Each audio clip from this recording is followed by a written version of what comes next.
Hello and welcome back to my channel What If Deku 2.0. Join us as we delve into the realms of fanfiction and fantasy, bringing you the best stories and discussions. Today we're kicking off part 2 of our series, What If Deku Had Deadpool's Abilities. If you enjoy this video, please give it a like and subscribe for more content in the future. The author of this story is Redpan45 from Archive of Our Own. All the relevant links are in the description. Feel free to say hello to the author on their profile. Now let's dive into the fanfic. Tuya moved out a couple days later. We were sad, but this meant that he would finally put his all into being a hero. Though we were happy because that meant we could finally prank UA events to embarrass him. He passed the exam with flying colors obviously. He got really close to beating All Might's record of 156 points. After the first day he called me saying that his teacher expelled the whole class except 4 of them. He later told us that he looked like a homeless man that wore all black with yellow goggles. I later told him that Eraserhead was one of the best underground heroes that the whole underworld feared except me because it is me. He erases quirks and beats the living shit out of you, pretty scary. I've never run into him personally, so good for me then. The sports festival rolled around and we decided to dye the girl's hair green. Also put on blue contacts to match his eyes. We also got Kakin mom and dad to do it with us, which was nice. The girls put makeup on my face so I could hide my diamond freckles to match with them more. The moment Tuya appeared in the obstacle race we screamed our heads off yelling his name. We had also made large signs that had a poorly painted version of his face on it. Good Tuya. You better win, cousin. We screamed as the entire crowd looked at us. Well, would you at that? Looks like one of Class 1A's family is here to cheer. Present Mike yelled with Tuya looking down, avoiding eye contact with Mirio patting his back. Tuya got 7th place in the race, which was great, making us cheer louder for him, and I got the brilliant idea to take out my ion-powered confetti gun. I blasted it into the air, making a large bang with green and blue paper going everywhere. Now that is stepping up their cheering for a family member. Present Mike yelled as the second round started. Alright, the next event will be free for all. The higher you place, the more points you have. So first place has 1 million point. All eyes zoomed in on a kid that looked like Sasuke from Naruto. He looked like he was going to pass out from pure anxiety. Mirio, a blue-haired girl, and Tuya helped out when the round started, with Tuya making a ring of blue fire around them so no other students came except for 2 Class 1B students. One had bright yellow hair that was on fire. The other had a rabbit attribute and dark skin that screamed at Sasuke to fight her. Though she fell on her face because the round ended and we bursted out laughing. Though I did see Endeavor looking at Tuya like he saw a ghost. During the 45-minute break we met up with Tuya and what was left of Class 1A. Hey Tuya, you did great. None of those could touch you. I yelled. Yeah, it is almost like I wasn't on fire. He sarcastically said, rolling his eyes. Wow, sarcasm is unbecoming of you. Mom said to him as she ruffled his hair as he smiled. You did great out there. You really did show them who was boss. Dad said to him. Wow, your family sure has lots of energy. Mirio said, patting his back. Thanks guys, but we still have one final round. He said, lightly smiling. Yeah, and after all of us will go for pizza. I yelled as we all nodded. As we exited I saw Endeavor peering at us. He looked distraught and had a look of regret for some reason. I looked away as he also stomped away. We saw the final round. It was a tournament. Tuya did great beating the rabbit girl in hand-to-hand combat, though I noticed that the girl landed a solid blow on his ribs. He had a couple broken ribs for sure. He ended up getting 2nd place due to Mirio using his super strength to smash away the flame shot at him. The round ended with Mirio knocking him out of bounds when they both used their strongest attacks. Endeavor gave the medals. He took a little longer on Tuya than the rest. He didn't say a word, but he looked ashamed the entire time. It would seem all the old memories of his failures were rushing back. Time passed as we all dyed our hair again for the school festival. Due to the small number of students in Class 1A, they ended up making a dragon with Tuya shooting fire out of its mouth. After everything he got an internship with Endeavor that he accepted. He called me saying that he didn't know what to do. Tuya, he has knowledge on what to do with fire. He is the best teacher you can get to teach you about using your quirk. I said as he agreed to my statement and accepted his internship. Remember, things are not like it seems. Someone was prodding into your life. During the internship he was able to see his old family when he was invited to his old home for dinner. He saw his siblings, though he could tell that Shoto had become much like himself, resentful of their father. From what he learned from Izuku's info, he wasn't replaced and forgotten like he thought before. The rest he needed to find out why his life turned out the way it did. His mother was gone and Shoto had a burn on his eye. Shoto, do you use your fire? He asked. No, I will not use that bastard's quirk. He yelled directly, staring at Endeavor. Well, how about this, me and you fight with quirks? If you win I will back off, but if I win you have to use your fire, Tuya said with Endeavor looking at them intensely. He needed to see if he stood a chance. They walked to the training room and Tuya saw something in his old room, a shrine. He only saw it once before when he awoke from his coma. The day he took up the name Dabi and waited for the chance to get back at his father for replacing him. Until Izuku took him and showed him another path to direct his flames. Hey Endeavor, what is up with that? Tuya asked with Endeavor looking down. My biggest regret as a father. I didn't listen to my son and told him he couldn't be a hero. Though he still trained really hard to fulfill my dream of surpassing All Might. His body had no resistance to fire, but rather an ice resistance. So when he used his quirk he burned himself? Endeavor said, lighting an incense. I could have trained him to be stronger, stayed closer to him, and maybe he would still be here. If I had supported him, maybe the accident might not have happened. Though I'm still proud of him. He did what he said he would do, which was to surpass me. He continued to say with a stray tear coming down his cheek. He quickly wiped it away. For some reason, with Tuya's sudden appearance, Endeavor's hatred for All Might was thinning. He was being forced to deal with all his past mistakes and current ones all at once. It was breaking the shell he built for himself. Shoto looked at the photo, then at Tuya, writing a mental note. They fought, with Tuya getting the upper hand with his flames melting the ice with ease. Shoto did his best only for Tuya to push him into using his fire. They both charged up their fire to extreme temperatures. They clashed their strongest attacks, causing a massive explosion of fire.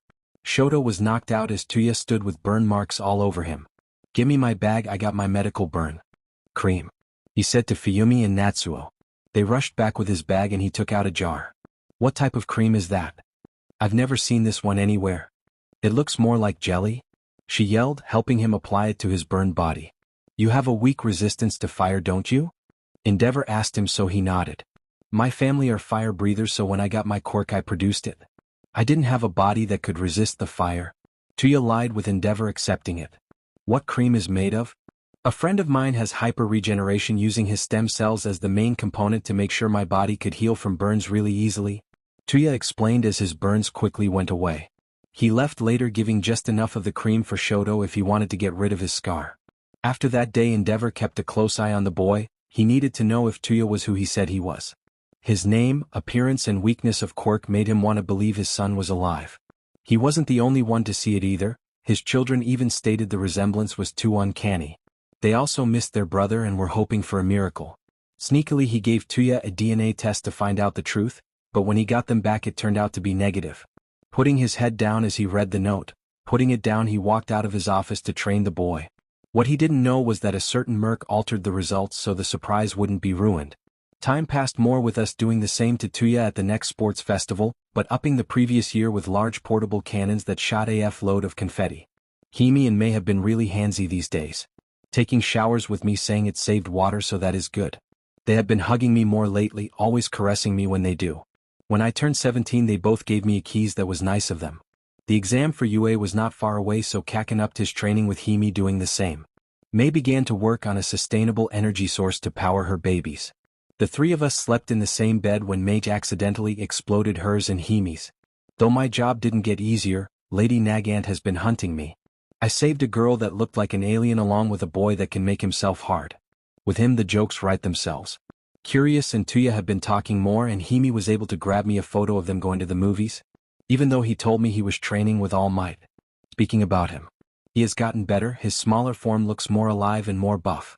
So he is doing great for himself. Weasel has been keeping me busy with the jobs no one would take because it was too risky. So why not send the one guy who can't die? Also met a nice old lady that I was supposed to kill, but it is an old lady.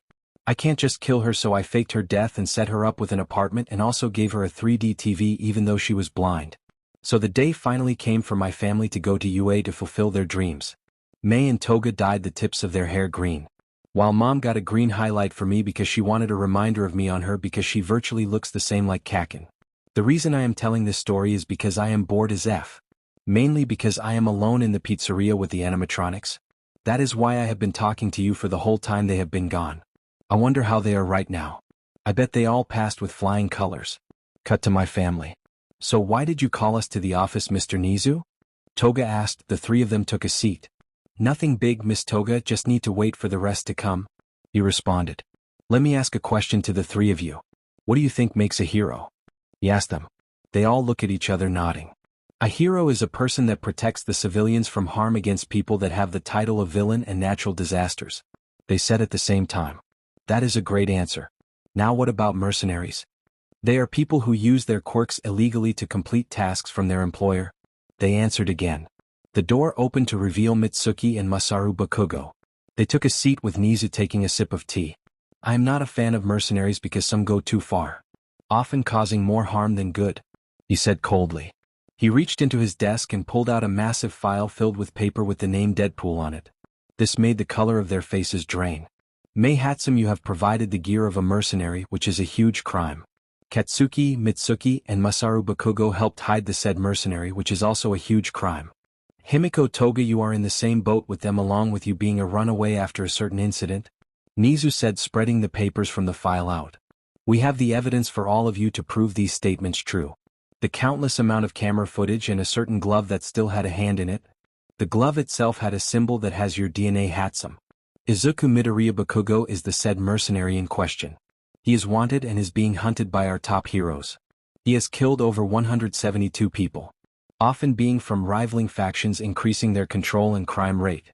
Sure, his local area is safe, everywhere else has become nothing but a cesspool of danger.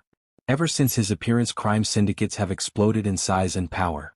Even ones that have been dormant for decades due to All Might. Nezu taking another sip of his tea. The five of them didn't move a single muscle. I was one of the judges for the exams and I have to say the three of you are really impressive. Better than most pros in terms of skill and power. Hatsum, your inventions are top tier that can rival a lot of professionals. So this just breaks my heart to say this, Nezu said, looking down. Your admission papers to enter UA are rejected and you three are banned from ever entering UA. That also includes being blacklisted from any other hero school like Shiketsu, Nezu said as they all looked destroyed. All of you are looking at life in jail, Nezu said to them coldly. But I have a proposition for the five of you. So you all don't have to stare at a cell door for the rest of your lives, Nezu said to them. They exited the office devastated after hearing what Nezu proposed to them. His final words to them rang constantly in their heads like an alarm. I will give the five of you a day to decide. I know this is hard, but it is the best I can do for you whether you like it or not. I saw my family enter the pizzeria, so I let off the confetti cannon. Yeah. You all pass, I yelled, running up to them. May and Hime, I packed up all your things. May, I couldn't get all of our babies, so I put in the best ones. I know all of them are great, but some are better than others. Okakin, I also got you a limited edition All Might figurine that is worth a fortune in great condition. Mom. Dad. I got you 2 tickets for a cruise so you don't get bored while Kakin is out of the house. Look, you guys were gone so long I set up a whole party. I even invited Tuya. He is in the kitchen with the cakes, I said, pulling out party hats. Okay, 1 for each. I had these especially made for this occasion a couple months ago. And I got the animatronics to work again. Thank May for teaching me how to invent and fix shit. They can play the show while we eat our cake. I stared at them. They had distraught faces and red eyes. Oh, did you guys not pass? Well, just in case, I made another cake that reads you always have next year. It's chocolate. It's May's favorite flavor. But I also made your very spicy curry that would kill normal people, I say, placing the hats on them. Why do you keep looking at me like that? Was it not enough? I can run to the store with the bike and pick up some ice cream if you guys are that sad about it. I was going to leave, but May and Hime pulled me into a very tight hug. I heard them sniffling and crying into my shirt. I patted their heads. Hey Pinkie Pie, Gallcap, please don't cry. Like I said, you guys have next year to try again. Izuku.it is not about the exam, Dad said to me, placing his hand on my shoulder. Son, Nezu gave us a choice. We have to make a choice and we want you to decide, he said in a somber tone. Nezu? What does he have to do with this? Did he fail you because of me? Oh, I am going to roast that rat for dinner, I yelled. No honey, due to our obliviousness we messed up, Mom said with Kakin looking down. No you didn't. I did everything. I can get some stuff to prove in court that you guys had nothing. Nerd, the evidence is cut and dry. He has footage of us being together. The gear Pinkie made for you was linked to her. All of us are your accomplices. This can put us in jail for life, Katsuki yelled out with tears streaming. The choices he gave us were either we all go to jail for being your accomplices, we turn you in to save ourselves, or we cut you completely out of our lives with no contact at all and he will come get you himself, Dad said as I looked at him in shock. Wait, no. This has to be a joke. I barely got you guys back. I yelled looking down, I can't leave you guys again. He gave us one day to decide, so we want you to decide for us. Hime said, looking directly at me, breaking my heart. I see can't. It's alright, Izu. We can run away together. Live in the shadows like ninjas. We can fake our deaths or skip town. Wait, that is the same as running away. I don't know what to choose. I don't know what to do. Mei yelled with tears running down her face. I have to do something, right? I looked into her beautiful eyes and they said to me that she was afraid, and it completely shattered my heart to see her like this. I promised to help them with their dreams all the way. Fully support them now. I am the reason that they can't complete them. So I pulled the best smile I could. I promised to support all of your dreams no matter the cost, so I need you all to promise me something right now. I said as my breathing became ragged. Weepy promised, they all said at the same time, choking at the end of it. Live your lives without me in it. A loud slap rang across the pizzeria. Mei was breathing very heavily. How can you say that to us? To me? Live without you. I can't do that. How can I forget the man I love who helped me out my hell that I called my life? Oh. Please tell me so I can understand it, like when I build my babies with you. You promised to never leave me alone? She yelled, pulling my collar. She loved me? Mei, you walk away and never think about me ever again. You don't come back nor accept me back. That is how you move on from this. From me? I shouted as I heard a crash behind me. I looked to see Tuya with a broken cup on the ground. What's going on? The hell do you mean move on? We can't do that. What about you, Izu? You'll be alone? Hime yells at me as I look down. Small price. I said, patting her head. And one that I am going to pay for. We all knew one day the law was going to get me. This shouldn't be a surprise. I look at my parents and brother who were torn from my choice.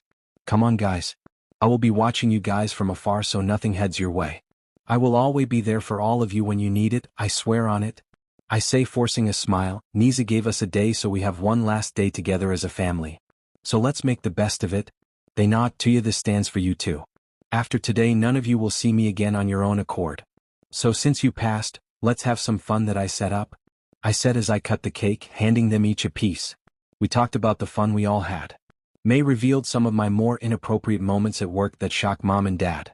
Mom told stories of Kaken as a kid and dumb shit he has done. Tuya stayed silent for most of it, seemingly trying to hold himself together. I turned on the animatronics to play their show till one began to choke me out.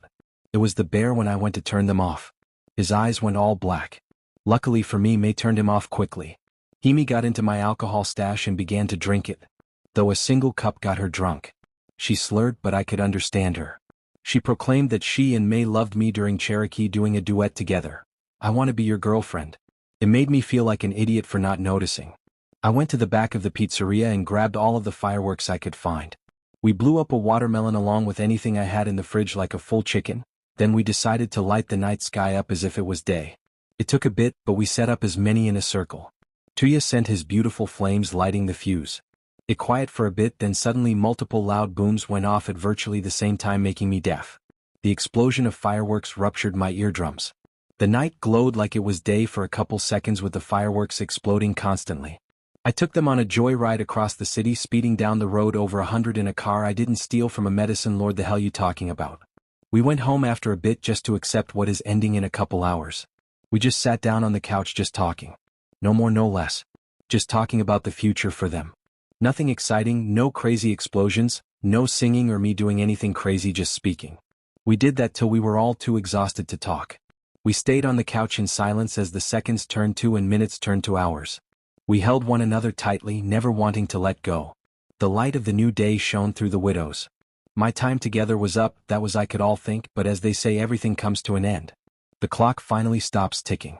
I got up before them and loaded the car up with their items. I wrote a letter and placed it in the glove box.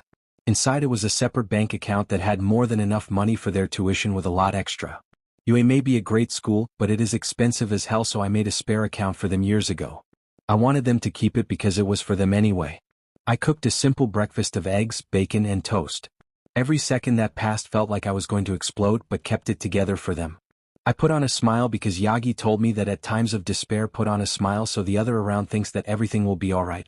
Not bad advice to make others feel safe even when the world is falling apart. It gives them a sense of hope that you know that everything will turn out fine and dandy. Soon they all awoke and we ate in silence as we already said what needed to be said. There was officially nothing else to say. I was going to be left behind because of my selfish actions. This was my fault in all of its entirety, though admitting it to myself didn't help. It made me feel even worse. I became a mercenary that kills people for money, and I stole from rich villains. Due to that, I jeopardized my family's future. This is my last selfish request to them, so at least I can see them do great things for their lives from afar as a stranger. I went to open the door to let them leave, but my legs couldn't move. I kept reminding myself that it was for the greater good to convince myself enough to move. I opened the door with the car fully loaded, all ready for them to be as comfortable as possible. I tossed Katsuki the keys. "It's all yours," I said with a smile. He hugged me tightly as I hugged back just as tight. May came out with a box that I have never seen. "This was made for you because you are the only one I trust with it," May said, strapping a device to my wrist. "It is a teleporting watch. I made it the off chance that you ever needed to escape the heroes. It is the only one in the world because I invented teleportation. The baby that is only for you and only you." She hugged me. She took off her goggles and placed them on my head. "These are a reminder of me for you. Maine, these are your prized possessions," I said with her shaking her head. "No, the time I had with you was my prized possession. You were the only to ever say I could be a hero, so I will be. Just for you, because you believe in a dream that I no longer believed in or thought was possible. So just watch me," May said to me as I gave her a hug, and she gave me a keys that felt bittersweet. "Himi gave me another keys. You took me off the streets. Even when I attacked you, so please watch me become something you can be proud of, not a crazy blonde chick that likes to stab things. Izuku, no matter what you do in life, I will always be proud of you. I have supported you this far. Why stop now?" Demasaru said to me with Emomitsuki nodding and giving me a keys on the forehead that was filled with love. "I left a present in the glove box when you get home. Tuya was the last one, and he gave me a hug that felt like something in me just broke more." I stayed strong as Katsuki started the car. The engine roared as if it was alive and crying as well. I slid down May's goggles with the Dodge Challenger roaring on the driveway. As they pulled away, I looked each of them in the eyes. I gave them a large smile and waved at them happily as they drove away. Soon the car disappeared from my sight as I put my hands down. Suddenly my hands got wet. I looked down to see droplets of water falling from my eye. It's been such a long time since I cried, and it aches so much. I went inside, locking the door, collapsing to the ground to my knees. I take off the goggles and teleporting device. I placed them in a safe spot away from me before I cracked completely. "Why?" I yelled, flipping the table, shattering the plates on it. "Why? Why? Me, goddammit. Why? Answer me. You bastard. Why? Please just make the pain stop already." From the outside you could only hear the sound of things being broken and the wail of a man that has lost everything he cared for. I sat flat against the wall with my hand bloodied from my own blood. My home was filled with holes created from my fist. It no longer felt like home, though the memories did tie me down to this place. It has been 3 days of me sitting against the only wall that was still intact. I haven't eaten since my final meal with them. My door swung open even though I locked it to reveal a certain rodent. I didn't move an inch as he stepped towards me. He picked up a knocked-over chair and sat on it. "To be honest, Deadpool, I thought by the first hour you would have come to kill me. It does seem like you are in no condition to move," Nezu said to me. "Just shut the F up already," I said to him, lifting my head to look him in the eyes. "Vulgar as always," Nezu says, shifting in his seat. "Why? Why?" "Well, I don't want a mass-murdering mercenary to be hanging among my students. That is why. Not to say that is the only thing you are known for," Nezu cheerfully said, annoying me more. "Midoriya, you know what I see in you? I see myself if I were to give in to my rage. You are like a mirror to me as I am a mirror of you. You let me see what I would have become and do so. Thank you for answering a question that has been lingering with me," Nezu said, clapping. "Anything else?" "I am also here to tell you that UA begins in 4 months as the rest of the students get in," Nezu said to me. "Just wanted to tell you that so you could see them excel without you. Remember, you chose this. I am really here to see how you're holding up after the choice you made for them. Though you could have easily just come and killed me like I thought you would," Nezu said, looking directly into his eyes. "Oh, trust me, that thought of making you into my rag has crossed my mind multiple times. Though what is stopping you? Oh, I know, a promise you made that you are keeping. Besides, if you killed me, every single law enforcement hero or citizen would be hunting you down," Nezu said, hopping out his seat, walking into my range. "If I kill you, their dreams are finished," I yelled. I instantly grabbed him by the collar of his suit, lifting him into the air. "Don't get it twisted, Nezu. Don't act like I wouldn't murder everyone in my way, I yelled standing up. You are only still alive because I made a promise. If I didn't you would be dead where you stand. I yelled, dropping him to the ground as he coughed. Did you really have to make an Undertale reference? He asked. You played Undertale? For reals? That made Izuku stop for a bit then continued. You are a good animal, but if you mess with my family that has nothing to do with my problems I will tear through any wall you put up. I said, staring at him as he stared back. I made a deal as well so I am going to hold up my end. Just hold on to your side and nothing happens to them. Though if something were to happen to you now that is fair game. Nezu said, walking away as something was thrown inside. Ha ha, you're really funny, Nezu. I yelled out as the grenade blew up, blowing me out of the pizzeria. I heard multiple clicks around me. I get up like an inflatable crazy waving tube man. You guys really know how to get me going? I yelled out with my body healing the shrapnel wounds. Oh, would you look at the top heroes of Japan who are here to take down the immortal Deadpool? Deadpool yelled out. I am back even more insane.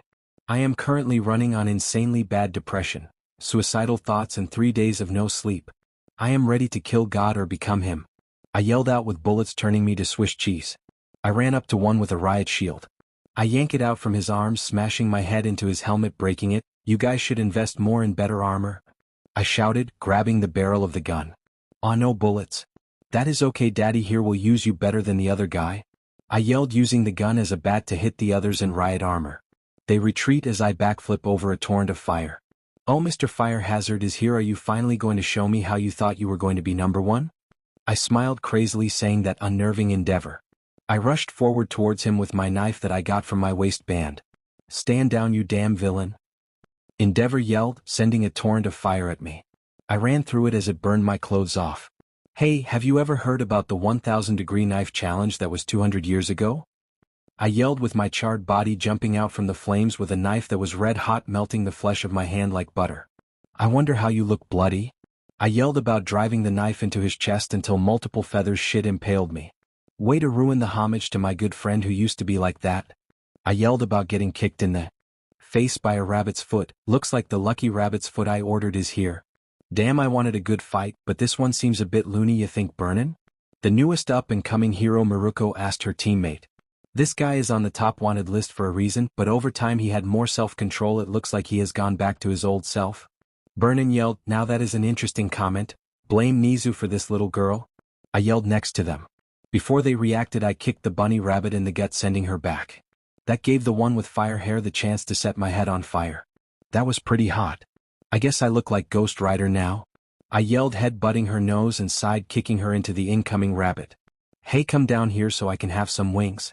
I am hungry, little birdie. I yelled at Hawks, who was flying high. My body lit on fire once again. Hey, you think you can turn up the I am a bit cold right now? I shouted, getting a punch in the face from the flaming trash bag. I stab his arm with my 1000-degree knife that cut like butter. I kick Endeavor in the nose, hearing a large crack. Oh, that sounded really nice. Now where is the chicken? There he is. I yelled, chucking my knife at Hawks, hitting him directly in the shoulder. Gah. How the hell did it land the shot? He screamed, trying to stay in the air with a burning hot knife in him. I don't know, try asking me directly. I yelled, jumping towards him, grabbing his face, breaking his goggles. We slam into the ground as I beat into his face while retrieving my knife. A certain rabbit stopped me from continuing kicking me away. She grabbed Hawks and jumped away. I noticed that everyone was gone. Everyone get out of here, I am going to roast him to death. Nezu says plan B, he is too unstable to capture. Endeavor yelled, bear hugging me from the back. If you wanted a hug you should have asked Endeavor. Ha. I laughed as he turned himself into a blast furnace with me being the main thing burning. Ha ha ha. I laughed as my skin melted because the physical pain really did dull out the emotional one. You really are a monster. Endeavor shouted as the flames engulfed us more. Wanna know my real name? I yelled with the flames starting to char me. Shut up. Endeavor yelled. My name dash, I started to shout with the fire turning blue, burning me greatly. Just shut your mouth and die silently while you still have some of your sanity. Endeavor yelled, like your wife. I asked, twisting my head backwards to face him as I burned. I have gone to the psyche ward before because my former partner wanted me to get some treatment. Didn't work, but worth a shot, right? I met one person there with pure white hair and some really smooth skin for her age, still very beautiful. She was the only one there who didn't belong.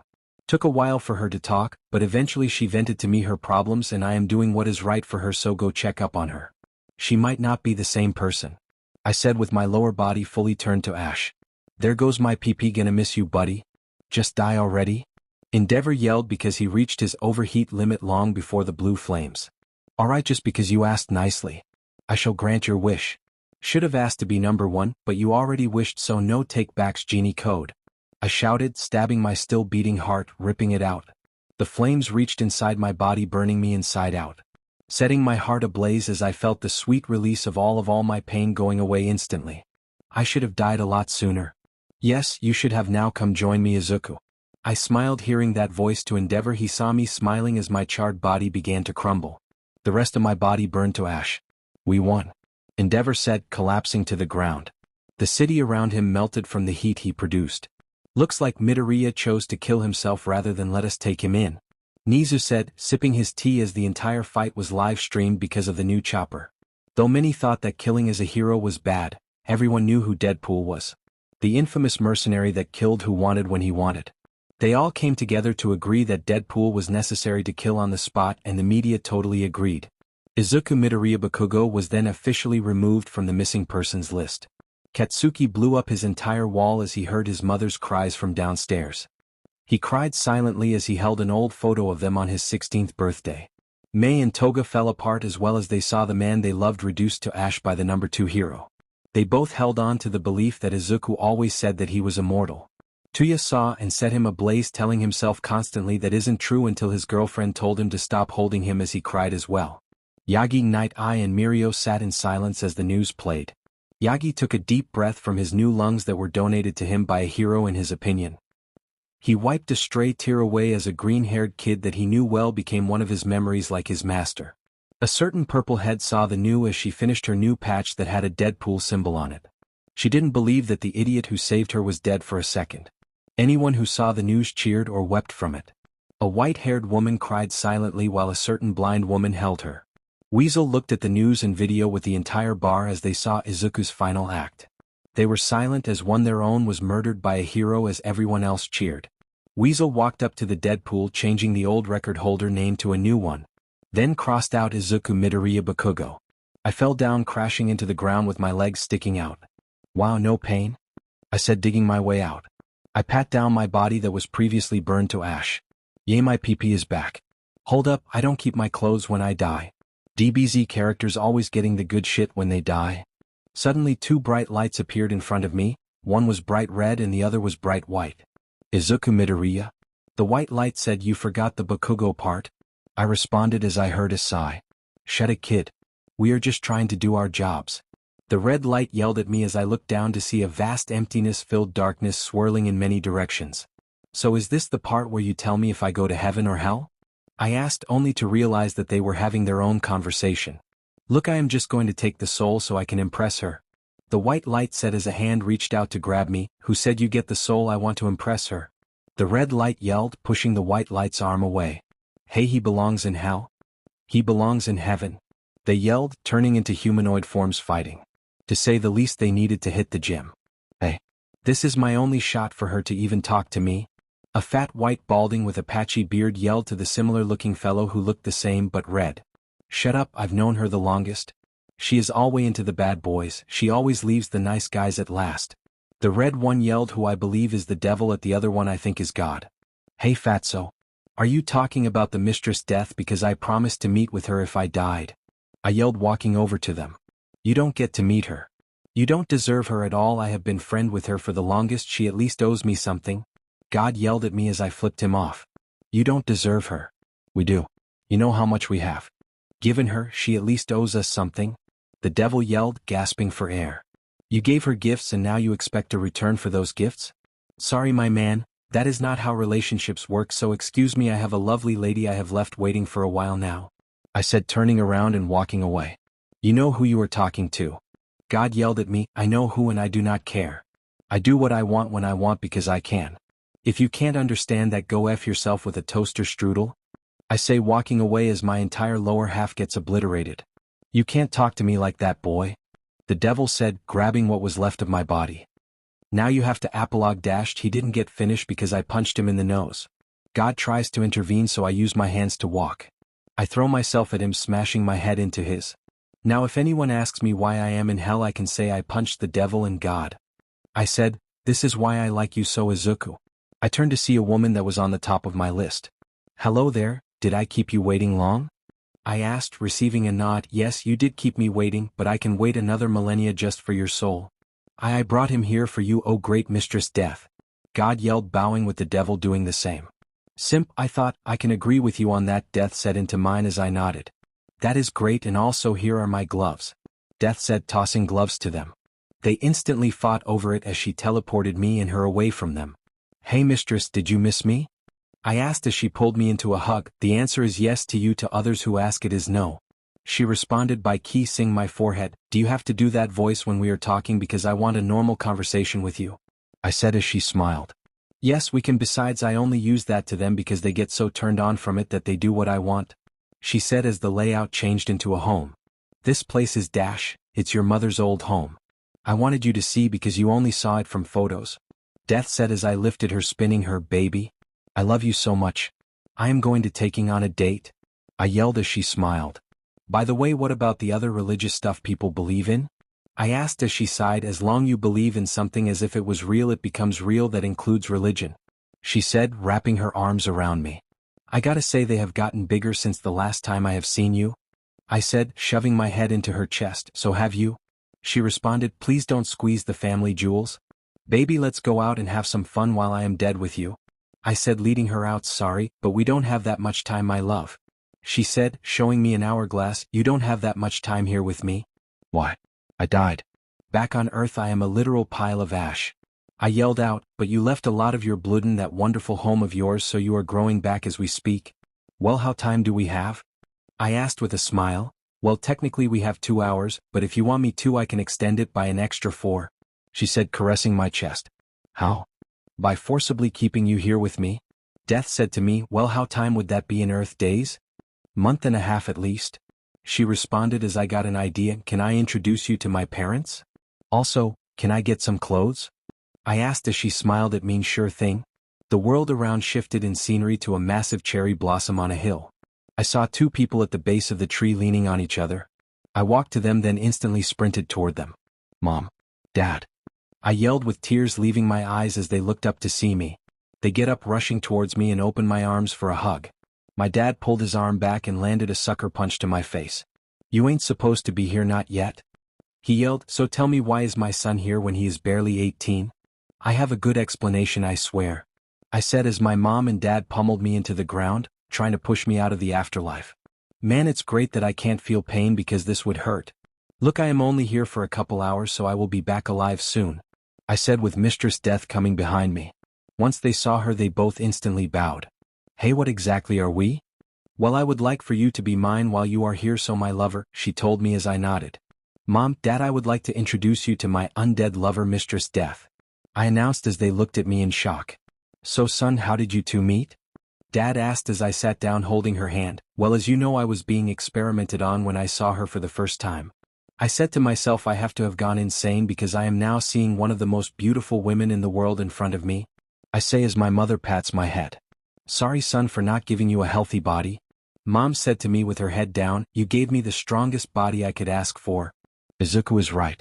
You 2 made a wonderful man that I will gladly take as my lover when he finally crosses over. Mistress Death spoke, giving me a kiss. We may be dead and have not been in my son's life since his conception, but we give you our full support, Mistress Death. Dad said, sneezing with some fire coming out. I am glad Mitsuki chose you over me. Though son, what will you do?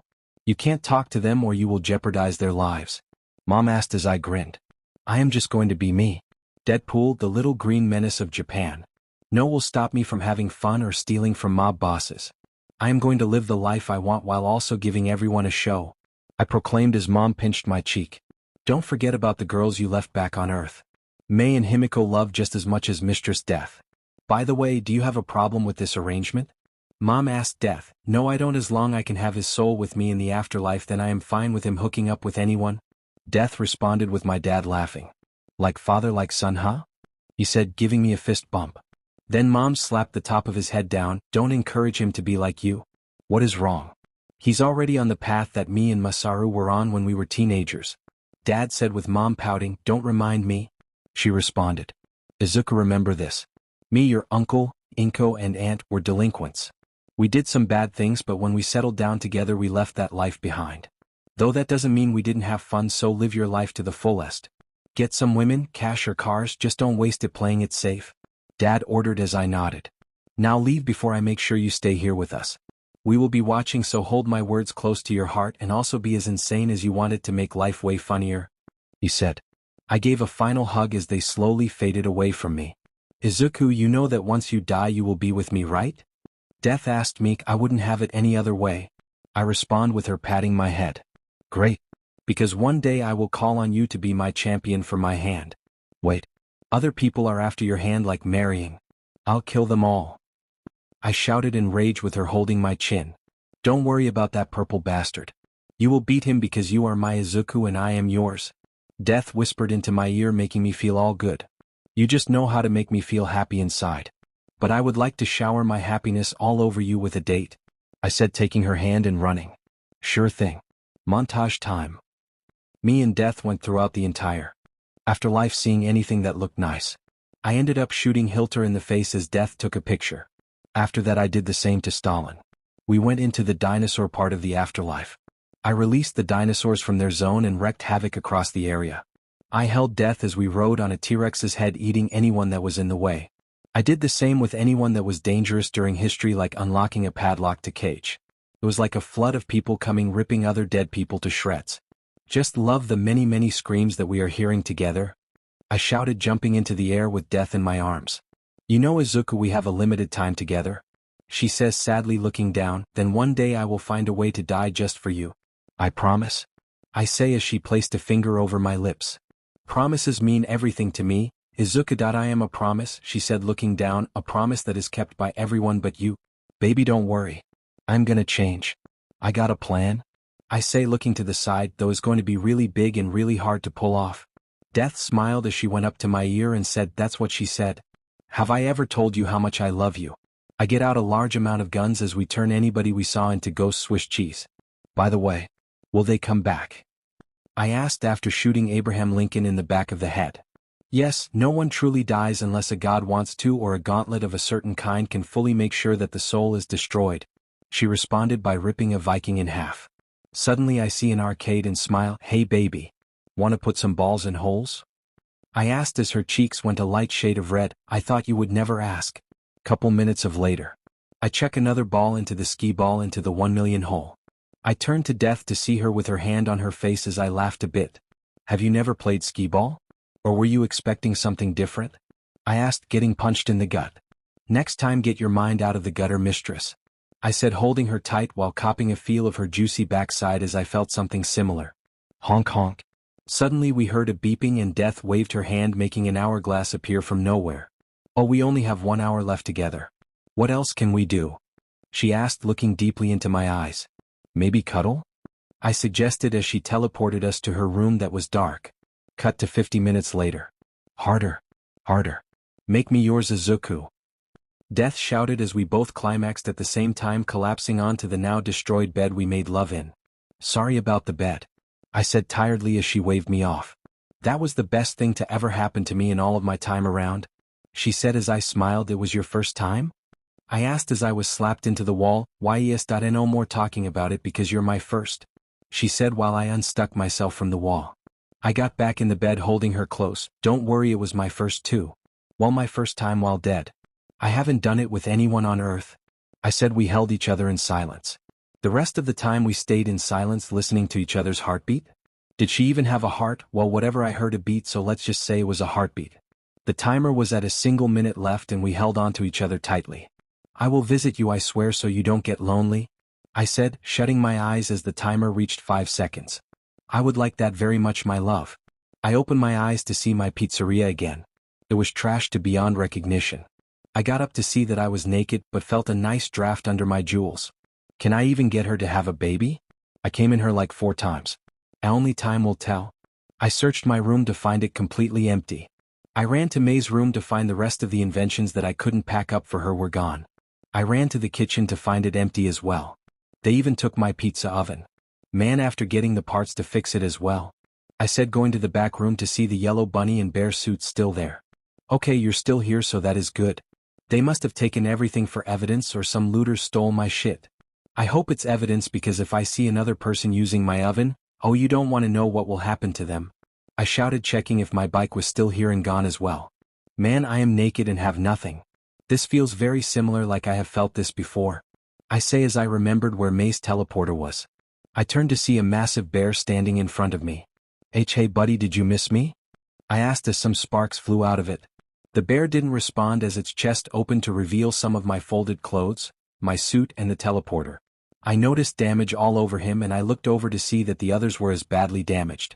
Thanks for protecting the place even though I thought I turned you off. I said as he pointed at his power cell. I forgot you have an internal battery. You can sleep now. I will fix you all up again soon. So good night, Freddy. I said as he nodded, returning to his stage and shutting off for good. I put on my suit along with May's gift that was mounted onto my wrist. I teleported and stole some spray paint and a lighter. Then I went to the largest building, which happens to be the All Might Tower. I wrote a message, then lit the match as the night became day from the brightness of the fire lit the sky up. Ha ha, let's see how Japan reacts to my little message to Nezu. I chuckled at the chaos that would happen. Soon the night became day as the anybody that could read saw my message. Katsuki sat in his dorm's living room with the rest of his supposed classmates as the news came on. I knew that nerd wouldn't die from that tiny fire. He shouted as a certain purple-haired girl looked at the screen and called it. Looks like he can't really die. Right, Mina? A redhead asked his pink friend. Yup. Mitsuki looked at the screen and smiled that her son was back as she heard a victory yell from the living room. See to ya, he was okay. Chito said, putting on his sweater. Okay, I get it, sorry for almost burning the apartment down. He said, smiling as he began to take down a shrine for his cousin. He is a damn monster. Endeavor yelled as he stormed out his home to look for his wife. Told you that dumbass wouldn't die, Ray? An blind lady said to a woman with snow-white hair. I was wrong, but you can't blame me. Night, I looks like he is still alive. Yagi stated as Night, I looked down. You know how much we have to pay for the damage? Night, I asked Yagi. Can't be that much. He said with Night Eye showing him the bill. He suddenly buffed up. Oh my goodness. That day All Might's net worth went down 5%. May and Toga looked at the screen with a smile. Looks like Zuzu is back already? Toga said, yep, looks like the father of my babies is back. But for some reason I feel jealous. She said as a fire lit inside her again to build again. Looks like Deadpool is back, but why must he be so vulgar? Nezu said in his office as he looked at the message.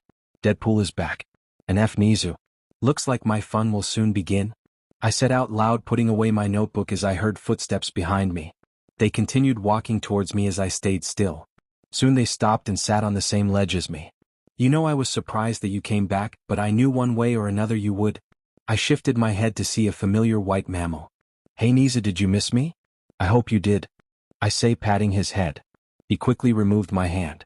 I would be lying if I say I did. He responded by taking out a teacup from nowhere. I do the same by taking out a bottle of Jack Daniels. Look Nezu, I want to have some fun with you. Up for a game? I asked him. He shook head. No. You're no fun. When you quote-unquote died, I took care of the problems you caused all in the same day. With you gone, it gave us the opening we needed to go in and destroy and incarcerate every single crime family that you let grow in power. Sorry about that. Let me finish, please. After that, I placed undercover spies in every nook and cranny I could to keep an eye on the others that have yet to make a move, Nezu stated as Izuku took a swig of his drink. He had made an imbalance to the point that could have had a dire effect if Nezu didn't step in. How about I cut you a deal? He said, taking out a packet. If you can agree to my little deal and stop terrorizing the people of the city. What about the allegations that you like to terrorize your staff and student for fun? I asked. No comment. Okay, keep your secrets. I say with him shaking his head. Lord of the Rings? Really? He asked, face pawing. You got it. Looks like you're a nerd. Look, to put it simply, you are an idiot that was given a strange hand. Nezu says, opening a suitcase filled with my kills. Hey, my kill count. I would love to see some familiar faces. I said. These were all terrible people. Some are child molesters, others were killers, most were abusers and human traffickers. This other packet is also filled with the innocents that you have gotten killed as well.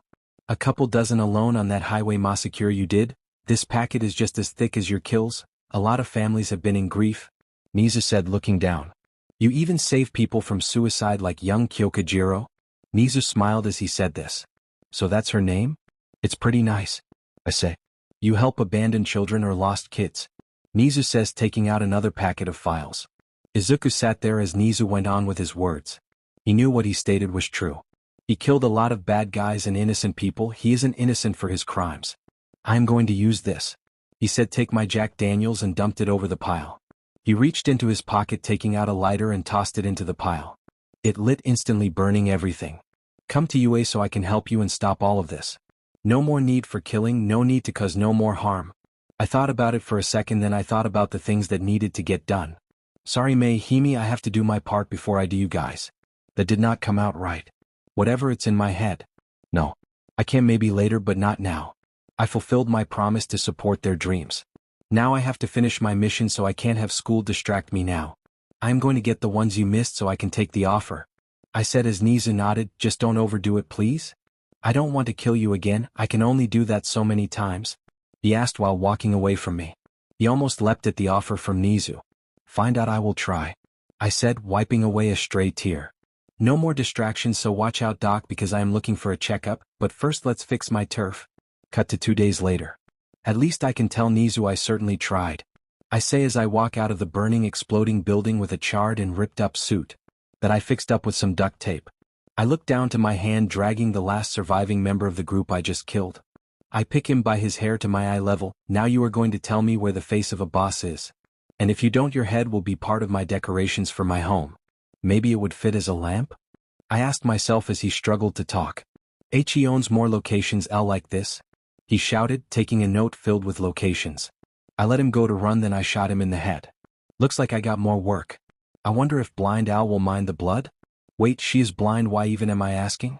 Oh yeah Ray, she will definitely mind, but that is a problem for future Izuku. I shouted while making my way to my roommate's home. Hey Al. I am back. I shouted, kicking the door open as she shot the door, barely missing. Mean shit. You scared me? She said, walking away. Not like it could kill me anyways, but it would hurt. I say as I felt a frying pan to the back of my head. Oh. Are you okay? Did someone break in? Ray asked. No, this dumbass decided to be loud at night, so it is on him. Al said with Ray patching my head up. Fine, that is on me. Hey Ray, how are you holding up? I asked as she smiled. Fine, just want to see my kids soon. She said. I pat her head. Don't worry, you will see them soon. We just need to change your looks. And Endeavor found out about your double, so he is looking for you. I said, crossing out a list filled with locations. I gotta get a new card. Plus I get to see some F-heads. I say, changing my clothes. Ray wanna come? I asked as she nodded. Yank, just leave my blind here by myself. Al said, sitting on the couch. Just use the TV I bought you. I say, you bought me a TV that is 3D. I am blind, dumbass. She said sleepily. Yeah, not my best moment, but it was on sale, so dash. I know you stole it, so at least tell the truth. You're right, but it's still a TV, okay, bye? I yelled, rushing out with Ray. So where are we going? She stuttered out, a place to have fun and for me to get a job. We went through multiple alleys that were like mazes, so no outsiders could enter unless they knew the way. I only found it because I was chasing a guy. I opened the door to see the bar being normal. Hey Weasel. I yelled out as they aimed their guns at me. Holy shit, a zombie. Weasel yelled, don't worry Izuku, I will put you out of my misery. He yelled, rushing at me. Self-defense. I shouted, punching his nuts, and he went down. Okay, that guys, don't shoot, it's him. He groaned, holding his family jewels on the ground. I guess you can't die like you said. Weasel said shakily, getting up. Well, we never tested it, so I guess I can't blame you. I sat at the bar as he slid me a drink. I need a new card. My stuff was taken. I said as he slid me one. Had this one on deck, plus you dying made me sort of rich because remember I bet on you? He responded, where's May? It's complicated. She is at UA with Hime. Thanks Weasel for reminding me. I yell out, but first let's take care of the guy trying to run my shit. I say as they look down. It's great that you came back, Izuku. Weasel said, sliding me a paper. That damn loser is taxing us, and if we don't pay he comes to kill. Weasel says as I sighed. They are dangerous. But I am an unstable psychopath that will kill over a Klondike bar. I said, chugging my drink. Just like that we went into full party mode with alcohol being drunk and chairs being thrown. Ray and I stayed back as some guys hit on her only to hear a click that made them back off. Suddenly the door swung open to reveal a short person with a red hat and golden horns. He had an angry look with black hair. His shirt was black with some cargo shorts on. He walked up to the bar and struggled to get on the high stools. Once he got up there he looked to Weasel. "I want to hire someone to kill," he said angrily. Everybody turned their heads to mean what? "You are the best with kids, this is your problem. Take him to one of the back rooms to talk about the job," Weasel said, giving the kid a juice box that he usually gave to May. I shut the door as he took a seat across from Ray. I sat next to her as he sat quietly. "Okay, first thing, what is your name?" I asked. "Kota Izumi." "Why are you here?" I asked him, sighing. "I want someone dead. How you remind me of my young self that still wants a certain doctor dead," I said, giving Ray my drink that she accepts. "So who is it? A bully? Teacher? Or a pervert?" I asked as he rubbed his eyes. "It is a villain who killed my mom and dad. They were heroes, so I want him dead." He yelled, "The heroes can't do anything. So I am asking you to kill him for me. He has blonde spiky hair and now is missing his left eye because my dad hurt him permanently." I search for the Izumi names and the water hose duo pop up with a photo of their murder. "Okay, and what is payment?" I asked, knowing it wasn't much. He dug his hands into his pockets to reveal multiple coins. At the most it was 2,000 yen. "I know it isn't much, but it's all I have," he said as I accepted. "I give people discounts based on the circumstances, so I will accept what you gave. The contract is complete, so your target will be eliminated soon," I said, smiling as I crushed the side of the table. Ray hugged me and calmed down. "Let's return Kota to his family," she said as I sighed. "Sure. Kota, let's go. I will get you home so you can be safe." "Here isn't the safest," I say, picking him up. We walk out of the back room. "Weasel, I am leaving for a job, see y'all in a bit," I say, closing the door behind me. "Okay, Kota, how did you find this place?" I asked as he took out a piece of paper from his pocket. My auntie had this paper in her purse. I read it and it said it was for intel and hitmen, he said, stuffing it back in his pocket. "That's nice. You're pretty smart for a kid, so use that to your advantage. Being smart can get you pretty good things. Like knowing how much money you can extort through fear," I say as he looks at me confused. "Izuku, please don't give advice about how to gain money through your methods to a child." Ray told me, I thought kids liked money? Well, I didn't have a childhood, so who am I to say? "Can I know your name? Like your hitman name, or is it a code name?" Kota asked. "I was given my name by this pack of ninjas that tried to kill me when I was a newborn child. Do you think I am dumb?" he asked. "Fine, I was just trying to make a joke.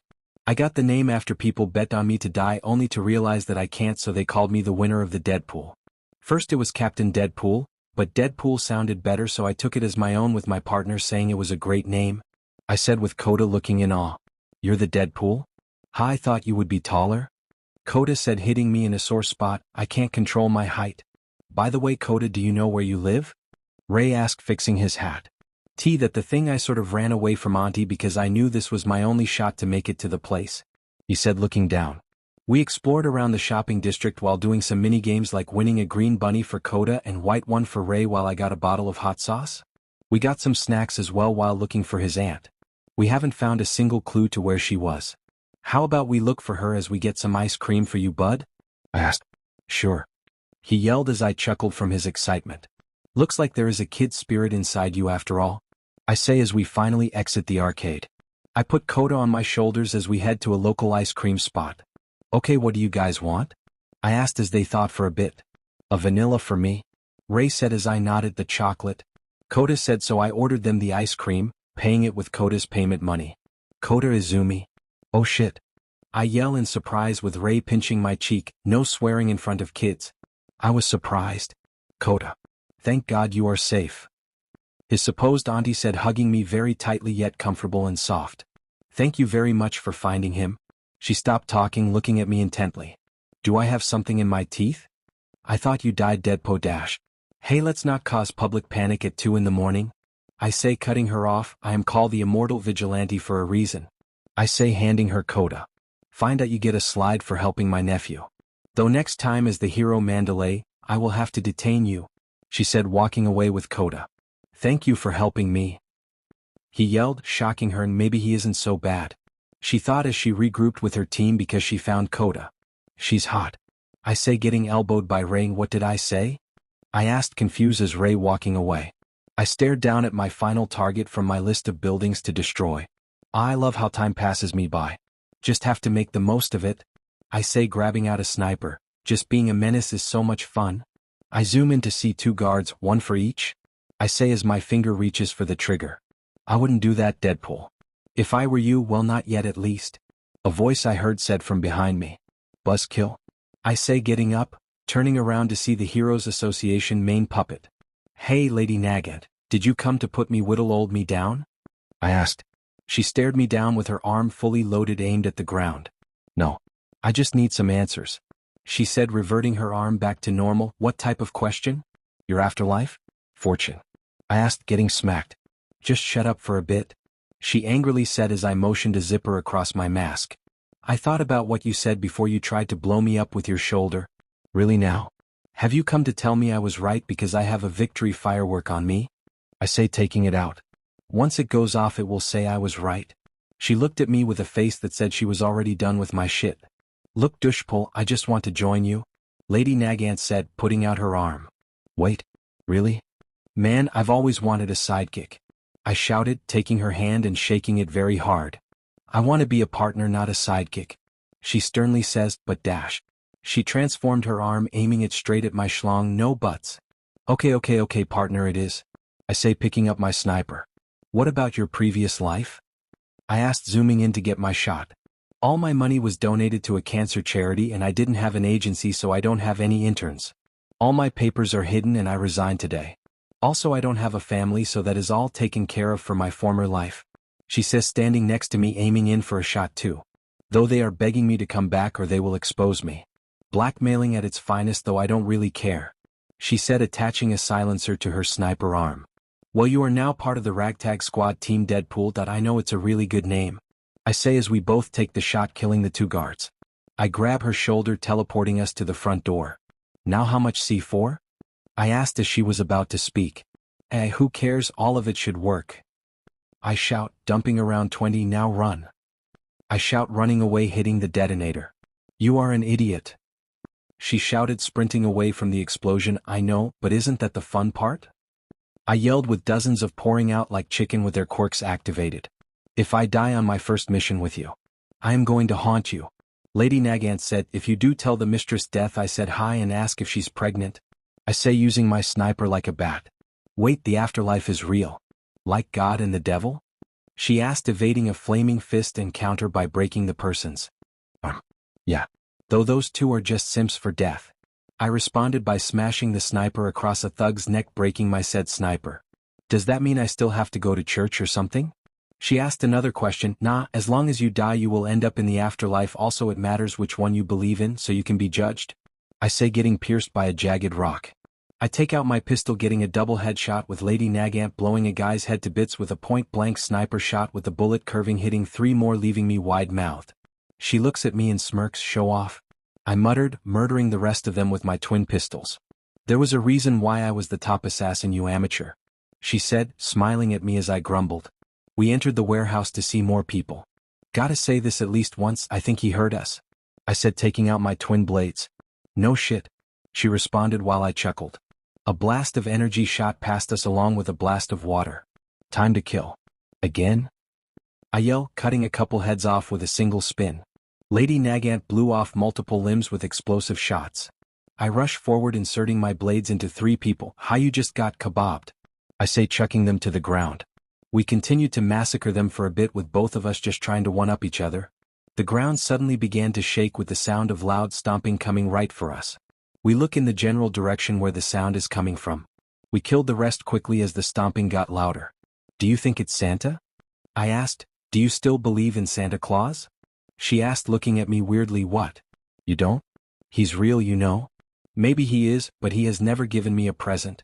She said coldly. Well, he always got me presents even after I became a killer. I also might have shot his sleigh, so I might get coal this Christmas. I say, thinking about fun memories. Well then, if he is real, I am going to shoot him for not getting me anything. She says as the stomping stopped to show a massive 12-foot buff monster. It looked human, but it looked like it wasn't all there. I didn't know Santa worked out? I say, confused, with Lady Nagant looking at me. You still believe that thing is Santa? I can be hopeful because I want to say sorry. It charged, smacking me into the wall. A Captain Steroids hits harder. I say as multiple bullets pierce the massive dude. This guy is definitively on trigger. She yelled, ducking down, avoiding getting grabbed. Pretty lady? He yelled in a deep voice. Oh, he likes you. The feeling isn't mutual. She yelled, flipping backwards trying to land a certain bullet. I charged right towards him, leaping into the air and stabbing both my swords into his back. Only for them to snap in half. God damn it, I spent a lot of cash for these. Pinkie pies are way better than these. The big dude turned around with a bright red face. I think I made it mad. I yelled, getting kicked into multiple crates. I get up with multiple wood stakes impaled into me. Hey, I got wood? I say as an achievement appeared above my head with my leg getting grabbed. The roid monster then proceeded to hammer me consistently into the ground. You know, Lady Nagant, the point of being my partner is helping me out? I yelled as my entire skeletal system became mush. Hold up a bit. And there it is. She shouted with a loud gunshot went off and the big lug fell over. I slowly got up as my bones snapped back into place. I groaned, standing up on my feet. Next, can you shoot the guy who is trying to kill me? I slurred. Sorry, I had to make sure my armor-piercing round would land, she said, checking the dead body. This big guy was definitely using trigger, but the catch is that this version is way stronger, she said, looking at the neck where his veins were large and black. So was his tongue, meaning he was a daily user of it? The way it looks like is that he took multiple at the same time. Though that would usually mean overdose then death. I say, looking over her shoulder. Then let's go beat the boss up because he is my territory, I said with my pistol drawn, going to the last room. We burst down the door to see a very scared bearded fellow. He hid in the corner and looked like he was about shit himself. Please don't kill me? He yelled. Are you the boss? I asked as he just nodded. Then that means I am in charge again because I stopped talking as I put my ear to the wall and knocked on it. It made a noise that indicated it was hollow. I kicked the wall, smashing right through to reveal a safe and a suitcase. Interesting things you tried to keep hidden? I say as he tries to run at me, but my Saidekikai mean partner held him down. I crack open the safe to reveal stacks of cash and paperwork. I take it out and place it into a pile. Hey buddy, you, what happens when you take what's mine? I asked. I tear down whatever you're doing and burned it to ashes, I say, lighting a match that I got from nowhere. I tossed it onto the pile, setting it on fire. He went into a rage trying to save the cash. I knocked him out. Well, we can leave now, I say as she nods. I grab the suitcase and open it to reveal a single vial. Now this is a waste of a whole suitcase, I said, grabbing the vial. It had a label that said perfect. Looks like the rumor of the perfected trigger was true. Cool, I say, lifting into the air to smash it onto the ground. This version, from what I heard, does far more than upgrade your quirk. It was a steroid for the entire body. The strain would kill the user with a heart attack, though I much rather not find someone who could withstand it. Till Lady Nagant stopped me. The hell are you doing? She yelled, getting rid of a very dangerous item. I shouted back. Why? You literally have guns on you always, she yelled. Look, this gets into the wrong hands and you can say goodbye to this world. I know this little can power up the one guy I am hunting. I shouted her. Then keep on you, it could prove useful. She countered. Fine. Let's just calm down and chill, I say, sliding the vial into my pocket. Wanna grab a drink? I asked as she nods. First let's wash off all of the blood, she said as I looked down to see my entire suit was fully red and I was leaking blood. That sounds like a great idea. Katsuki Bakugo, you shouldn't be in this class at all, you villain. A guy with a stick-up hissile at me as I smirked. Why is that elitist? I asked, placing my feet on the desk. You are the brother of a murder. So? I say without a hint of regret. He is my family. You're proud of a murder? He yelled confusedly at my stance. What are you going to do about it? Nothing. You are nothing but a pebble to me, I boasted with the entire class looking at me. You shouldn't be allowed to be a hero or be here in general, he stated, calming down. Then prove it, prove that I shouldn't be here, I offered, standing up to him. Plus I think the worm wants to teach. At least you noticed me, it said, standing up. I am your teacher, Shota Aizawa. Put on these uniforms and meet me outside, he said. I grabbed one and left. I changed quickly, putting on my earplugs. Pink hair is really good with making me gear, I thought as I exited. You're here quickly, that's good. Though I have a question, what's with the earplugs? Aizawa asked me. They block the sound of my quirk so I don't go deaf, and they mic/speaker feature on it so when a person talks I hear them, I say, turning them on, clicking the sides. The rest of the class showed up. You all took too long, next time, follow Bakugo's example, Aizawa spoke, glaring at them. UA has no policy on how a teacher should run his class. So I will do as I see fit, so we are not going to the orientation. You are all adults, so act like it, he sternly explained. He tossed me a ball. You were at the top of the exam, so use your quirk to throw this the farthest you can, he said as I stepped into a painted circle. One concentrated blast coming up, I thought as my hand sparked up. Dai-i-e-e. I shouted, erupting an explosion from my palm, sending it flying into the sky. Not bad. Aizawa showed me 874.3 meters. Oh, we can use our quirks, this is going to be fun. A pink alien with raccoon eyes yelled. Fun? How about this, the last person will be expelled. I am here to make heroes for the next 3 years. He threatened us. That isn't fair. Roundface yelled. Life isn't fair, Aizawa says in his response. He's right, today I went to a store and it didn't have my favorite drink. Life is so unfair. I turned my head to see a green bush of hair walking up to us. Sorry for being late to class, though I ain't enrolled, so technically I am early by my standards. Izuku says, munching on a chimichanga. What, do I have something in my teeth?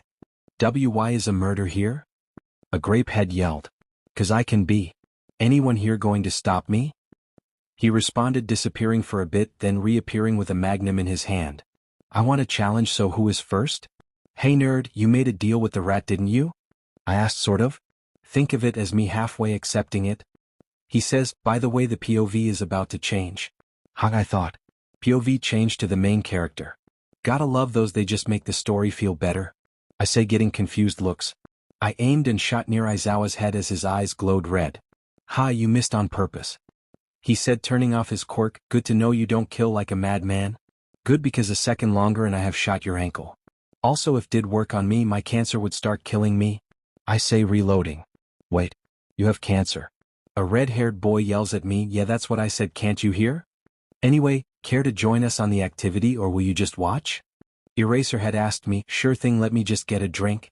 I say, teleporting to my den. Hey Ray, have you seen my flask? I asked as she appeared, handing it to me. Have fun at school, Izuku. Ray said, giving me a hug. Sure thing, I just hope a clown doesn't show up. I say, with her looking at me confused. Don't worry about it, I will find it. I teleport back with my drink. I am ready. I shouted, then realizing that I don't like to do school stuff. Time skip please, I am begging you. I yelled, looking at the screen. Really, no time skip? Fine, I will just show off on all of these. I shout as they look at me weirdly. First things he made us do were standard push-ups, sit-ups and stretches. I sat next to a blonde boy that was twinkling, looking at the screen. Hey, you can see them too? I asked him, turn his head towards me. See who? He said, turning back to watching the screen. This guy gets it. Midoriya, go up for the dash. Aizawa ordered as I was with a robot acting fellow. You should turn yourself in for your crimes, villain. He said to me, then what? I am just going to break out and release every single villain there. I taunted, getting into a runner's position. Go. I sprint the entire thing at my max speed. 3.9 seconds, that's what I got? I thought I could do better. I say, with the robot showing 3.9 seconds. Everyone line up, we are doing the endurance run. Just run until you can't. Aizawa ordered as I lined up. Might as well sprint the entire thing. I say, stretching, you can sprint the entire time? A pink alien asked me. Yeah, I have infinite stamina. I say, getting into a runner's position again. Time skip 40 minutes. Are you shitting me? Now you do the time skip. I shout, I'm going home, I ain't dealing with this shit. The chapter is over. Anybody reading this F off? 'Cause I am done with this disrespect. I shout, teleporting home. So Mr. Aizawa, do we get expelled? Toru asked, with him shaking his head. No, it was a logical ruse, you guys can go back to the dorms. He said, checking the placement. He got 7th, not bad for a guy that was half-assing it after the endurance run. It looked like he was a zombie doing the bare minimum. Well, looks like we met Bakugo's sibling. Uraraka said as they all entered the dorms. He seems cool. Kaminari says, getting a bowl of cereal with a fork. Cool. He kills for a living. Ida shouted, he went on a revenge streak and got shit done. Ida, you've never got anything done till you want revenge, so shut it. Jiro spoke up. Ida became quiet and went to his room. Hey Jiro, why do you protect Deadpool? Uraraka asked her. He saved my life. He didn't have to, but he saved it. She responded, looking down. He saved ours as well? Kirishima shouted, with Mina nodding. I am a bit confused because I zoned out a bit. The guy who showed up was Deadpool? Sato asked, with everyone nodding. Why do you ask? Karotsu asked. He was a regular at my family's bakery. Sato exclaimed. Dang really? Your stuff must rock if he was a regular, Siro said, drinking a soda. Well, he saved my family from being extorted, so he saved me as well. Uraraka spoke up with Bakugo smiling. He doesn't sound bad. Just because he is a bad guy doesn't mean he is a bad guy, Hagakure says with Momo nodding. Thanks for the praise, but can someone pass me the salt I need for my taco? I said with everyone looking at me. How are you here? They asked. I've been here the whole time. I have a room here and you guys weren't paying attention, I said, grabbing the salt myself. Hey Izuku, fangs and pink hair are going to kill you. You know? Katsuki said to me, making me stop. I did not take that into account. I have to run. I shouted. Too late, I already texted them. Come on, is this for replacing the milk? I shouted with all them looking at me. Then their heads turned to Kaminari, who was eating cereal. He looked down at his bowl to see chunky milk. She shouted, running toward the restrooms where everyone could hear him throwing up. That seems to be my cue to leave, I said, reaching for my teleporter. Suddenly an EMP went off and it stopped functioning. Izuku? I heard this and booked it towards the front door. A massive net gets shot at me and I get caught in it, then tumble across the entire floor. Looks like our little immortal never bothered to say hi or even text a message. A crazed voice said, getting closer. Guys, we are friends, right? Help a friend out. I shouted at them as they just stared at me. Nah. You switched our milk and you sort of deserve this for ghosting them, Katsuki said while I struggled to get out. Hey Izuku, wanna know where your dorm room is? I heard this and looked up to see my former partner with a crazed look on her. Oh hey. Meh. Honey, but I swear that I was going to call but I got distracted. Scout's honor. I pleaded with her face getting real close to mine. Her very beautiful eyes staring deeply into mine. I could feel her breath on my face and she whispered into my ear, you were never a Boy Scout, Izuku. Sending a shiver down my spine. I don't have to be a Boy Scout to say that. I countered, it's in the name. She backed away, grabbing the end of the net, and began to drag me to my dorm. You guys are a bunch of hoes. Don't dare ask me for anything, I shouted as I was dragged into the elevator and the doors shut. Should have we helped him? Karo Azui asked, with Katsuki shaking his head no. Kaminari was still heard throwing up, with Mineta holding his hair. So honey, but did you miss me? I asked, with Mei looking at me with sad eyes, taking the net off. Of course I did. I saw you die on TV. Now you're back acting like nothing happened. No calls. No messages. Not even a letter saying that you were okay? She yelled at me, picking me up with ease, slamming me against the wall of the elevator. We have been partners since we were kids. Yet you cut me out like nothing because you wanted me to fulfill my dream. But that dream was supposed to have you in it as well? She cried, holding me against the wall. We could have changed your identity. Run away together. Hell, even kill Nezu and every single hero. Anything so we could be together, yet you cut me out. She said angrily. I looked down. Look, May, I'm sorry. I know I make jokes, but I won't joke about this. I would rather die than let you take the fall for my damn lifestyle, I said, giving her a hug. But I am here now. I want you to know that, I say as she looks up at me. You promised to never leave alone like my family did. You broke the promise. I don't care if I had to go to prison. I am happy that you are back, but you broke the promise. I know, but I will make you another promise that I will never break. I promise to never leave you, I said, sticking my pinky out. That's the same promise you made me, she says, looking at me. One that I am renewing. She hesitated a bit, but took the pinky promise. Then she followed it by giving me a deep kiss. That is another promise to be with me. I don't care who you sleep with, just remember that I am your number one. She kissed me again. Do it. I already said I don't care. This is my entertainment. A certain voice in my head said. If you say so, mistress. I may not have many things right now to do this properly, but F being normal, I said, reaching into my pocket, pulling out 2 grenade pins. I get on one knee with the pin in my hand. May Hatsum, will you be my wife in life and after? I asked as she placed her hands to her mouth. Yes, she shouted as I slid the ring onto her finger. She gives me a tight hug as the evaluator doors open. That was the longest evaluator ride ever, I said as she dragged me to my room. She opened the door to reveal my room and I saw my prized possession. I ran in, hugging it. I knew I would get you back one day, I shouted while hugging my beloved pizza oven. Ahem. I turned to see Himi on my bed. Himi, you're here? I shouted while hugging her. I heard the door click and I turned back to see Mei locking the door. Honey, but what are you doing? I asked as she turned, giving a lustful stare. I look at Himiko to see the same look. There is a reason I spoke up about the women you can sleep with, she said in a very beautiful voice, taking off her tank top, letting her melons fall. You're going to take my first time?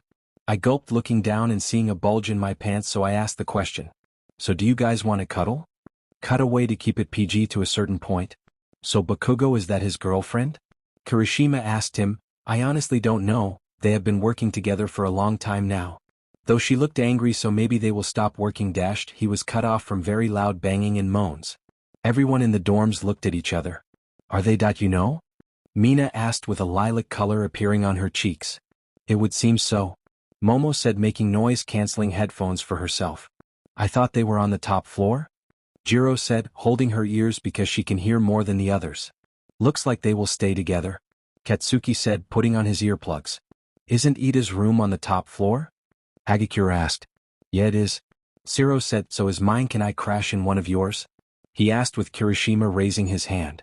Ida laid in his bed, hearing the very loud moans and the sound of slapping echo across the halls, hoping they would stop soon.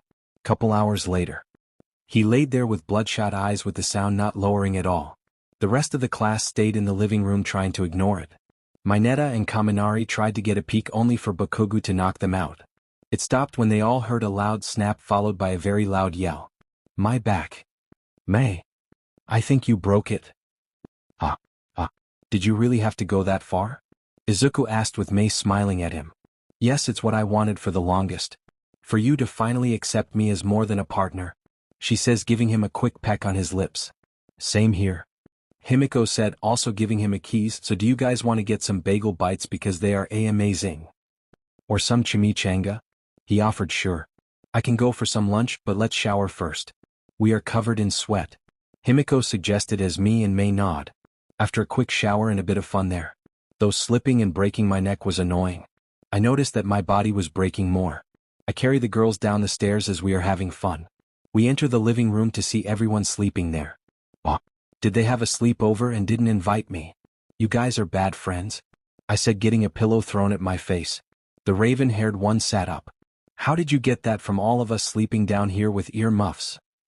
She yelled as I smiled. Blankets, pillows, TV is playing a movie. It's a sleepover, he says, pointing everything he sees, grabbing a beer from the bridge.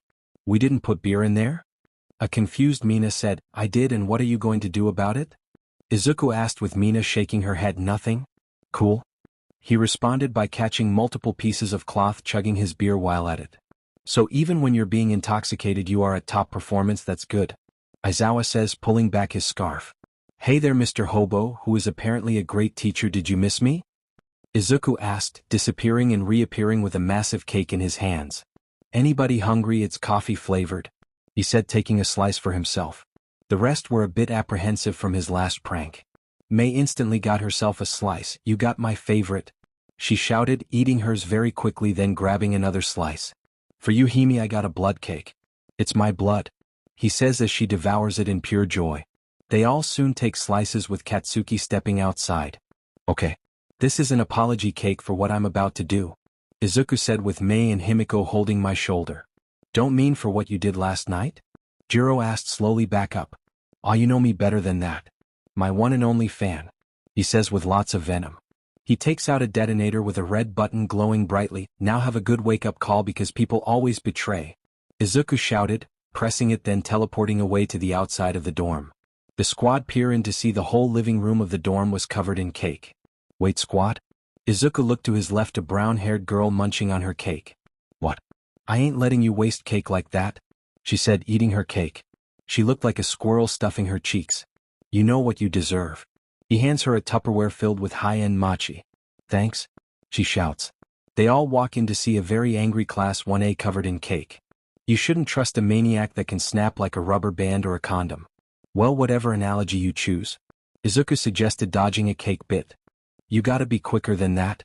His eyes zoom in on Shoto, noticing his burn scar. Hey Zuko, can you stop giving me the F me eyes? Izuku stated, with Shoto giving him a dirty look. Or are those I am going kill you eyes? I can't tell honestly. Suddenly from behind he gets tackled to the ground. Everybody cake him, Katsuki shouted, holding him as they all smiled evilly. They all grabbed cake bits and chucked it at him. Though some got adventurous. Wait, is that a chair? He screamed as it broke on impact. Okay.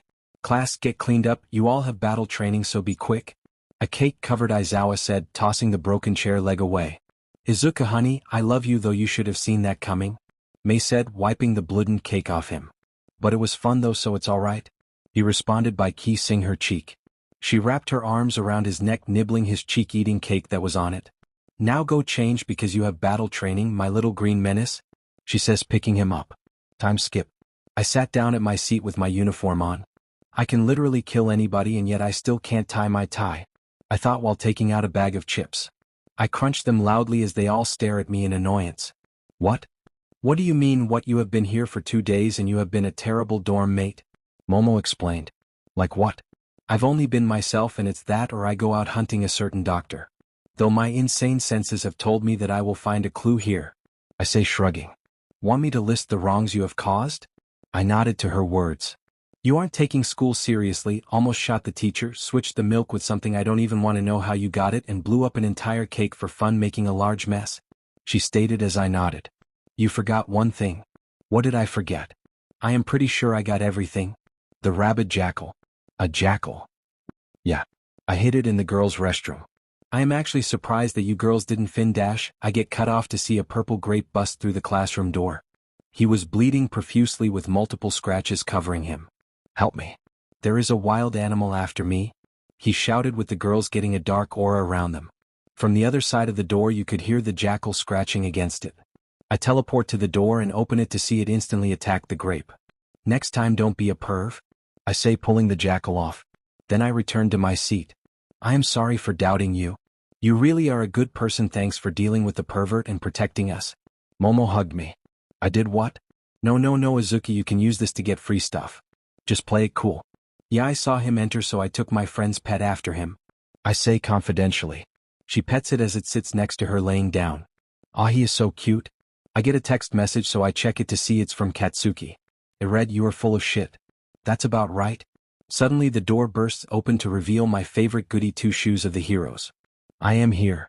Captain Steroids. It's shit you're here. This is going to be a long day. Alright, this is going to be fun. Izuku shouted with Uraraka looking worried. You think we can win this? She asked Izuku as he took out a bag of mochi. Sure we can. We won in the canon so we can definitely win in an alternate universe or it would be boring. He shouted as she grabbed some mochi. Okay. I don't know what you're talking about so what's the plan? She asked showing as much energy as him. I like your spirit. Okay Kirby. The plan is dash. The hero team can enter now. Well, looks like we have no plan. So Kirby, let's just stay together. He informs, handing her the rest of the bag. Question. Ask away. You didn't have mochi earlier? You practically took this out from nowhere, she said pointing at the bag of mochi. Well, if you don't like mochi you want a jumbo size of Doritos? He asked to take out a massive bag of Doritos from nowhere. It's mostly air though, he said opening the bag revealed that it only had 10% of it filled. Oh, but that is not what I asked. She is very confused with Izuku munching away. Uraraka decided to throw away the logic of the situation and decided to go with the flow. Then let's just focus on the mission at hand then, she said getting pumped up. Izuku smiled widely as he knew he would have fun. Soon they both made it to the top floor with no traps or interruptions along the way. Izuku stomped the final door open revealing both Ida and Bakugo standing there. Took you long enough, nerd. So let's see if my training paid off. He shouted with his hands sparking very brightly. Hey Kirby. These are for you? Izuku shouted, tossing her the jumbo-sized Doritos. Both Izuku and Bakugo charged straight towards each other with Ida doing the same towards Uraraka. Izuku took out a bat swinging straight for the head. Gonna get a home run? He shouted as the bat exploded to bits. That ain't happening, Babe Ruth. He shouted, sucker punching Izuku in the gut, his hand sparked up with a blast sending him flying back. By the way, what do these do? Izuku asked, showing that he took grenade gauntlets from him. Pull the pin and find out? Bakugo screamed, kicking Izuku in the face. Only for it to be grabbed and then getting slammed in the wall. Looks like I did get to swing. He shouted, getting blasted in the face with an explosion. Izuku dropped the gauntlet. Nah. I let you do that for an opening. That wall can't hurt me.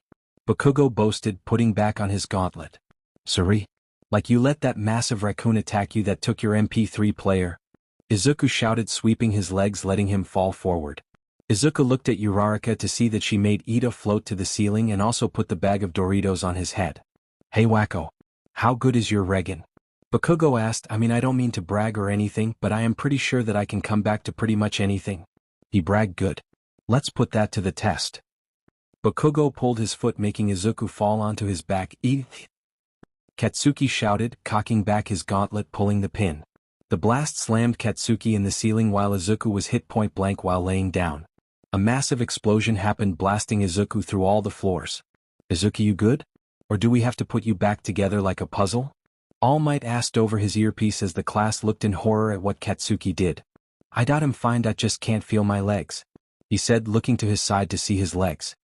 He grabbed them. I am okay, I can feel my legs, he said, sliding it back on, letting his regeneration do the work to placing it back into its normal formation. Hero team wins? All Might shouted, with Katsuki looking over to see Uraraka placing her hand on the bomb. He sighed and got up. He trudged his way to the massive hole he made and peered over. Yo. Izuku, you good, or do I have to put you back together like a more disgusting Lego man? He shouted down as his voice echoed. I'm fine. Just lots of blood. Good attacked, but it needs more firepower. Like a gun. Wait, no, more like a rocket launcher. Izuku shouted back. Soon they all made it back. Sup? Izuku said, coming in with a whole lasagna. Bakugo. You took it too far. Momo shouted at him. No, he didn't. If he took it too far, I would have been chum, Izuku said, offering everyone a piece. Still? Shut it, Ponytail. This is just how me and him fight. We can go all out because we know we can take it. He states, taking it. Nice fight. I know you were the villain, but as a hero you must never overdo it. All Might informed, with Ida looking down from the fact that he was taken out pretty quickly. Izuku peered over to a certain peppermint classmate. Hey, do the curtains match the carpet? He asked, with the boy walking away. Wow. He legit gave me the cold shoulder, Izuku said as he watched the fights of his other classmates. Though he got bored, so he walked up to Captain Steroids. How are the lungs? He asked. Perfect. Thanks to you I can move like I'm in my prime. He whispers to Izuku that a certain purple-haired lady heard as well. Great. Any leads? None. Cool. I am gonna go, I have a doctor's appointment, Izuku said, taking out a note. That's alright, just give it here and you can leave. Izuku handed it over, then teleported away to his appointment. All Might peered at the note, then seeing that it was scribbles in red crayon. Wait. He has regeneration dash. I just got played. Meanwhile. Ha ha ha ha. I can't believe he fell for it. He laughed as he walked into his apartment to see Lady Nagant fixing her sniper arm and Al with Ray building a dresser. Guess who is going to get punched by All Might the next time he sees him? Izuku shouted, with all of them turning their heads towards him. You? Hell yeah. Now help me come up with plans to hide for the rest of my life. 'Cause he's going to hurt me? He answered by taking out multiple documents. I will need to think of my new name. Okay class, yesterday was a good show of your quirks though, Bakugo. Next time do not test whether your gauntlets can kill someone, Aizawa said as he took out a pamphlet. We are going to the USJ today, so get your gear ready because Universal Studi Shut up. I have heard that same joke over 100 times now, go get ready. Aizawa yelled, shutting up Denki Kaminari, who sat down scared. Hey, where is Midoriya? Mina asked Bakugo. Remember yesterday how he left class early? Well, All Might is currently hunting him down for it, he responded. Do you think he will show? Jiro asked as he shrugged. If All Might grabs, yes. If he gets away he won't show because he would be bragging that All Might can't catch him. Cut to him. Miss me? He shouted while All Might flew above him. Get back here. All Might shouted as I weaved through the alleys. Can't make me. It's not my fault that you fell for my trick, I say, leaving the alley as he landed in front of me. All Might release a massive amount of wind pressure. Looks like I've been too lenient on you. From causing a lot of property damage to my agency to the fact that I let you skip class, he said as he loomed over me with his bright blue eyes shining over the shadow he casts. To be honest, the symbol of peace can really look scary when he isn't laughing. Aw, come on Toshi. Can't you let me slide? I begged as he shook his head. No. Come, we're friends, right? I asked, holding out my hand. Yes we are, but you must face repercussions, he said, grabbing hand. You must face detention with Nezu. No, you can't make me. He is just going to make me do my homework, I shouted back as he tightened his grip on my hand. I take out my knife to cut it off, with All Might blocking it. The blade looked like a crinkled tin can. Not this time. Fine. But let's grab a bagel before we go back. I shouted, activating my teleporting watch. A bright light consumes the both of us as we fall through the sky. Ah shit, I messed up the coordinates. I shouted as we fell towards the busy street. Dang it. Young Midoriya, why must you be so difficult? He says, grabbing me and propelling us to a nearby roof safely. Where are we? New York. Because I wanted a New York bagel. I said in an accent, making him facepalm. I checked the time to see if I could still make class. Oh shit. The trip is about to start. I shouted, setting the exact coordinates to Katsuki's personal tracker. Wait. All Might yelled, attempting to grab me as I teleported back to Japan. You have to be kidding me. Okay, time to beat my fastest time, he said, launching himself towards Japan. When I reappeared, I crashed straight into Katsuki. Sup? I say, getting up to see the whole class suited up in their hero gear. Nerd. Where the hell were you? Katsuki shouted, getting up and shaking me. New York. I also might have left the #1 hero there too. I noticed my mistake. You don't think that he will be mad, right? I ask as they look at me, then walk into the bus. Guys? Fine. That is a problem for future Deadpool, but I have to suit up. I say, teleporting again to my favorite Pinky. May honey. I need my super suit, I said as she dove on top of me. Hey Izuku. I am so happy to see you. She hugged me very tightly. Me too, Pinkie Pie. Hey, I need my suit because we are going to the USJ. No problem. Just need to say that you have no guns until I get the permit to build them, she said, tossing the suit to me. Legally saying that is, but what the cameras don't catch never happened. She added, handing me 2 Desert Eagles. Along with 2 katanas, these were a bit hard to forge for the fact that I had to use tougher metals, she says, and unsheathing one. Super duper sharp too, she informed me by stabbing it through a Kevlar vest like butter. This is great, I say as she gave me a quick keys and I was halfway changing into my suit. I know, but later we need to talk about some arrangements, May told me, clicking a couple buttons on the watch. But that is for later, have fun on the trip. As I teleported, I spoke up, love yo dash. The moment he was gone, May rushed to the nearest trash can and threw up her breakfast. That ain't good, gotta see recovery girl. I've been feeling weird lately, school barely started a couple weeks ago when Isaac came back. Need to be in tip-top shape to build my babies, she said, trudging towards the nurse's office. I reappeared in front of the class, fully geared up. I am back. Oh, and they're gone. Might as well use Katsuki's tracker again, I muttered, teleporting again, landing on top of him again. Shit. Quit doing this, he shouted as I got up. Well, it's that or I teleport into you because of your tracker. The F do you mean tracker? He shouted at me as some spit went to my face. I wiped my face clean. Nothing. You heard nothing and I said nothing, I say, turning around and taking a seat. Yo Midoriya, do you think that you can put on a shirt?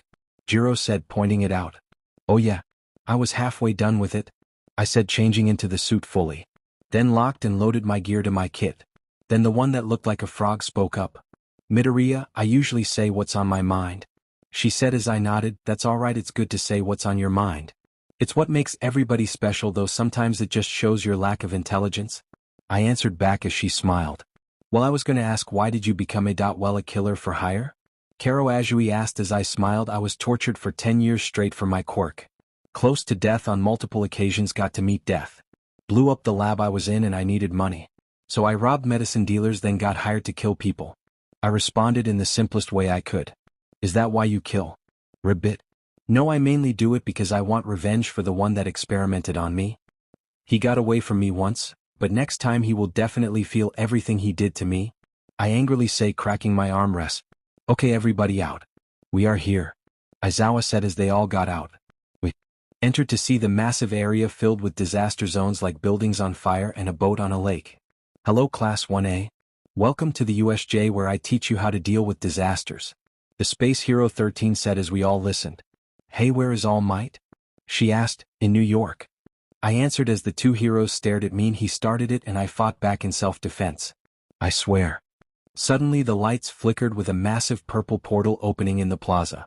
Dozens of villains come with 2 striking me especially. One had a suit on with a metal brace on and a black bird with an exposed brain. Nomus, Doc, you better be scared. Looks like I will get to find out where that damn doctor is today, I shouted, running toward them and jumping down the many stairs. He landed at the bottom of the stairway with the thugs looking upon him in fear. So, What is your big plan? Little men. He says, walking forward, smiling very widely with his mask hiding it. His new lead for revenge was in front of him, blocked by cattle. As shit, it's him. One shouted, we got numbers, get him. Another shouted, getting into a fighting stance. Oh please, let's dance. Izuku shouted, taking out his newest guns. His body was littered with corked bullets. Soon they all stopped firing. My turn? He shouted, blasting one's head off.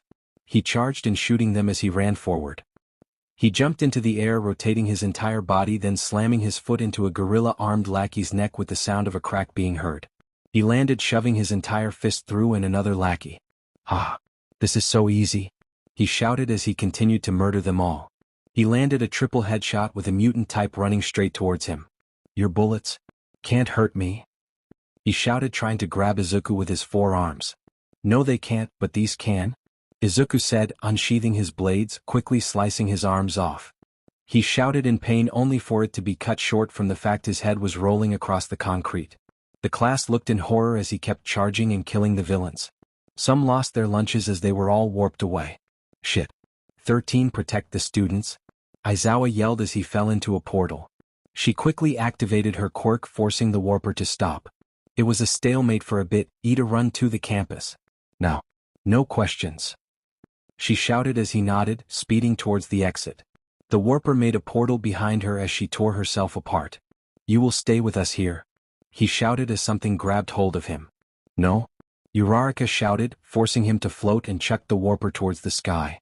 Ida kicked the door at full strength, tearing right through it, speeding towards the main campus. Izuku was breathing heavily as he stood amongst the mutilated bodies of the dead villains. His suit was dyed red from its normal green color. The smell of iron tainted the air as he stared at a familiar blue-haired man and a Numu. Without a second thought, he rushed forward, appearing in front the man. Where's that doctor? He shouted, holding the man by the neck. He gurgled and couldn't utter a single word. Izuku tore off the severed hand on his face. I asked you a question, he shouted as the blue-haired man grabbed onto his mask. All 5 of his fingers connected, desegregating his mask and face. MF. Izuku shouted, throwing the guy to the ground as he was coughing, holding his neck. Izuku held his face as he felt it turn to dust. Rah! He shouted in pain. He scratched at his own face, ripping out chunks with his hands. He continued to maim himself until the dusting stopped. The blue-haired man stared at him as Izuku's face regenerated, fully healing. The 2 locked eyes recognized each other almost immediately from the past. Bob? Lab rat? The F are you doing here?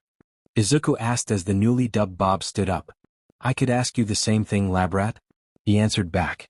That Numu is my lead for my revenge. And it looks like you are in my way, Bob, Izuku shouted, aiming his blade at Bob. No, you are in my way and killing All Might, Labrat. Also, my name isn't Bob, he shouted, but you told me it was. I lied. It's Tamura Shigaraki. Shigaraki shouted at Izuku. Well, my name is Izuku Midoriya Bakugo. I don't care. Izuku's memories flashed back to when he was in a cage, being ripped apart and being forcibly put back together. He met one blue-haired child older than him that actually talked to him. Flashback. Here? The boy said, sliding him a slice of pizza. Why? Izuku had asked. You looked hungry, so I am giving you some food. Well, I haven't eaten in 4 years, so thanks, Izuku said, shoving it into his mouth, not caring if it burned him. He finished it quickly. What was it? It's pizza. How do you not know that? Labrat. The boy said, confused, trying to sound tough. Hello, number nuts, I've been here since I was 3. Izuku responded. What's your name? Izuku asked the boy. It's Tomo, I mean Bob. Yeah, it's Bob. Bob said as Izuku smiled. Nice to meet you. Bob smiled at him as well. Why are you in here? My quirk is op regeneration, so I am just being used for it, Izuku responded. Oh, why are you here? Izuku asked. Well, Sensei and the doctor are gone on a mission, so I wandered down here, Bob responded. Will you be my friend? Izuku asked. Sure. I got a new video game I want to see, he asked. The two played for hours, laughing till he had to leave. The doctor walked and saw Izuku smiling. Why are you doing that? I made a new friend whose name was Bob. Oh, you poor thing, you have gone insane, or you hallucinated a friend? The doctor said, upping the voltage on a control. Good. Can't have a sane test subject, he shouted, electrocuting Izuku till he passed out. He met Bob a couple more times until he just stopped appearing. Flashback over. And here I thought I hallucinated you. Izuku said. You're an idiot? Shigaraki responded. Why did you stop showing up? Izuku asked, lowering his blades. Sensei found out, sorry but whatever he says goes. Plus you disappeared, not me. I went down there one day and you were gone. I thought you finally died. Well then just tell me where the doctor is because I am here for him, not my childhood friend. My revenge mission needs you to tell me his location. Izuku says. Shigaraki sighed. No can do. Sorry but my mission needs this. Looks like we are going to have to fight and I don't really want to just tell me. Izuku says. Looks like we can't be friends anymore, sorry? Shigaraki says, pointing up his finger at him. Me too. Izuku said, aiming his blade at him. The warper appears beside Shigaraki. I am sorry to say, but one of the students got away and the pros are going to be here soon. It's alright, Kurogiri. They won't be a problem. Shigaraki said in a monotone voice. This is where we stop being friends, Izuku. Go Numo, he shouted, sending it after Izuku. Shigaraki picked up the hand Izuku ripped off from his face and put it back on. Izuku felt like the life of punch out of him as the Numu sent him flying back. Damn. That hurt. He thought as he crashed into the stairway. He got up to see the hulking monster in front of him. Now this is just unfair. He shouted as it grabbed his head. Izuku slashed his arm off. Gotta love these blades. Izuku shouted as the Numu looked at its arm confused. He used other arm to slap Izuku across the plaza. I think my spine is twisted. I thought getting up to see the Numu regenerating way faster than me. Oh shit. The doc must have perfected my power. I shouted, running towards it. Sorry bud, gotta kill you? I yelled as it turned its head towards me. It reaches to bear hug me, so I lean back 90 degrees, slicing off both of its arms. You've been disarmed, I said, quickly jumping onto it. The brain is the weakness, I thought as I remembered the doctor's notes. I dig both of my hands into his open skull. Open brain surgery is on the way, I yelled, tearing out the entire brain along with some of the spinal cord. Shigaraki, just tell me where he is. Looks like the Numu is out of commission, but good thing we made preparations in case the brain was damaged. Kurogiri said as I looked at him dumbly. Huh? My head quickly turned to see the monster I put down getting back up. His entire brain and damaged parts healed at a rapid speed. Shit has just hit the fan, I said, grabbing the Numu's arm. We are flying, big boy. Izuku shouted, teleporting high above USJ. Izuku quickly cuts it up with its regeneration, healing it. This is so annoying. Oh wait, is this how people who fight me feel? Cool, he said, with the Numu getting the upper hand by grabbing my body. It twisted midair, holding me down as we fell to the ground. Izuku continuously stabbed it as the ground got closer. It wouldn't let go of him at all. You can go fuck dash. The two then smashed into the floor of the plaza. The dust settled with the Numu still beating down Izuku. Its fists were covered in blood. Izuku wasn't saying a single word from the crater. Suddenly the ground shook violently as everyone looked towards its origin. The entrance of the USJ was covered in dust and the steps of heavy footsteps were heard. Izuku, I am sorry for taking too long, my friend, but remember this was your fault for your tricks. All Might bellowed in a deep voice. The Numu continued to beat Izuku into the ground. All Might is here. Finally. Numu, attack him. Shigaraki shouted, with the Numu looking up at All Might. All Might appear right in front of the monstrosity. He looked at Izuku, who was just a pile of fleshy mush and a tattered broken suit. He looked back at the Numu. It jumped back, crouching down on all fours like a feral dog, slobbering everywhere. It launched itself towards All Might at a very fast speed, almost appearing like it teleported. The Numu collided with All Might, sending out a massive shock wave that was felt all across the USJ. The dust soon settled, showing everyone that was watching what was happening. What? Shigaraki shouted in shock from the scene. All Might held onto the Numu's fist with ease. He had a face filled with rage. The Numu tried to pull its arms away from All Might's grip, but failed spectacularly. Is that all you can show me? All Might said, looking at Shigaraki. Why you are supposed to be weaker? Not as stronger than your prime? Shigaraki shouted at him. Who decided that? All Might shouted, tightening his grip on the Numu's hand as it whined.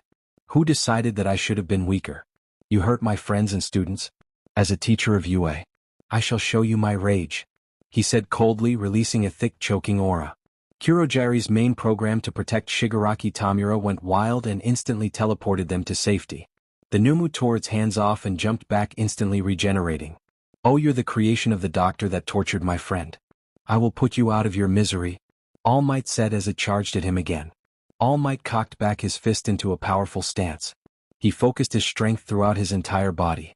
His muscles tightened to the maximum that they continued building the amount of energy that he was about to release. He quickly closed the gap between him and the Numu, then slamming his fist directly into the chest, making the Numu's flesh fluctuate like a ripple in calm water.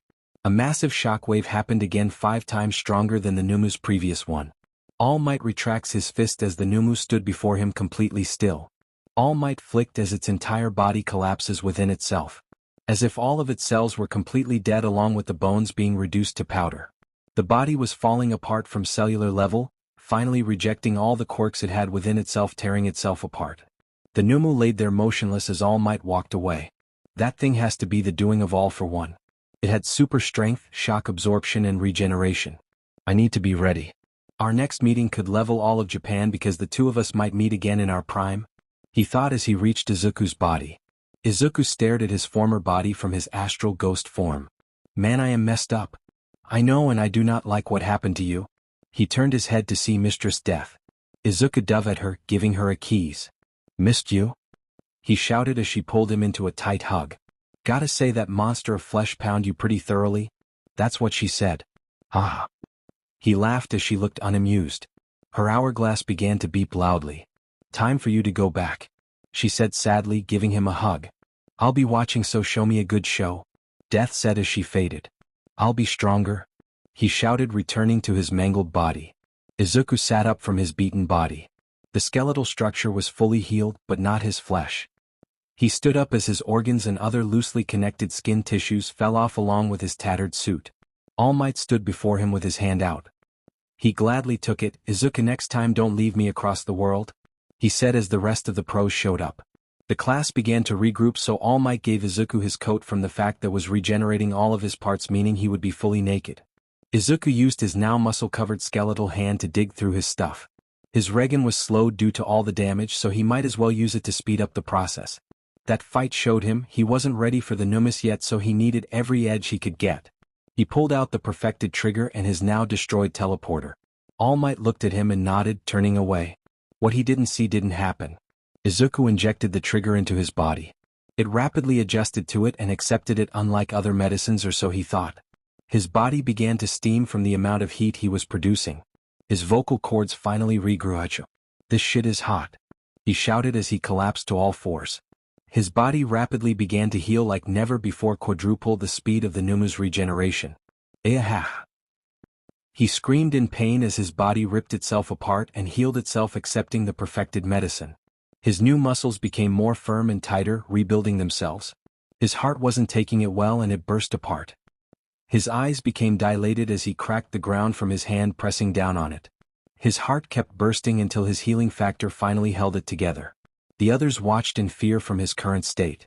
Soon all sound coming from him soon stopped. He slowly stood up as a new person. His body was completely changed from the one he had before. It felt stronger and it healed a lot faster. He could just tell by moving his fingertips. Ha ha ha ha. Doctor, just you wait, Deadpool is coming for ya, he said to himself. He fell backward from the strain the medicine had on him. Did he really call himself his alter ego? Mina asked as Jiro corrected her. Deadpool and Izuku Midoriya are the same person with the suit on, or not? He is Deadpool, that's just who he is as a person, she stated as Izuku rolled around wearing the massive coat of All Might. Gotta say this field trip was shit, he stated. You can say that again, nerd, Katsuki said, walking up to him. So are you going to disappear again? Izuku smiled wickedly. Nah. He will come to me. This time I am going to be ready for anything he will throw at me. Anything. Thank you for joining us on this incredible journey through What If Deku Had Deadpool's Abilities. I hope you found it as intriguing and thought-provoking as we did. A big shout out to Redpan45 for crafting such a compelling story. Don't forget to check out their profile on Archive of Our Own for more amazing works. The link is in the description below. If you liked this video, please give it a thumbs up, share it with your friends, and don't forget to subscribe to What If Deku 2.0 for more fascinating explorations into the world of fanfiction and fantasy.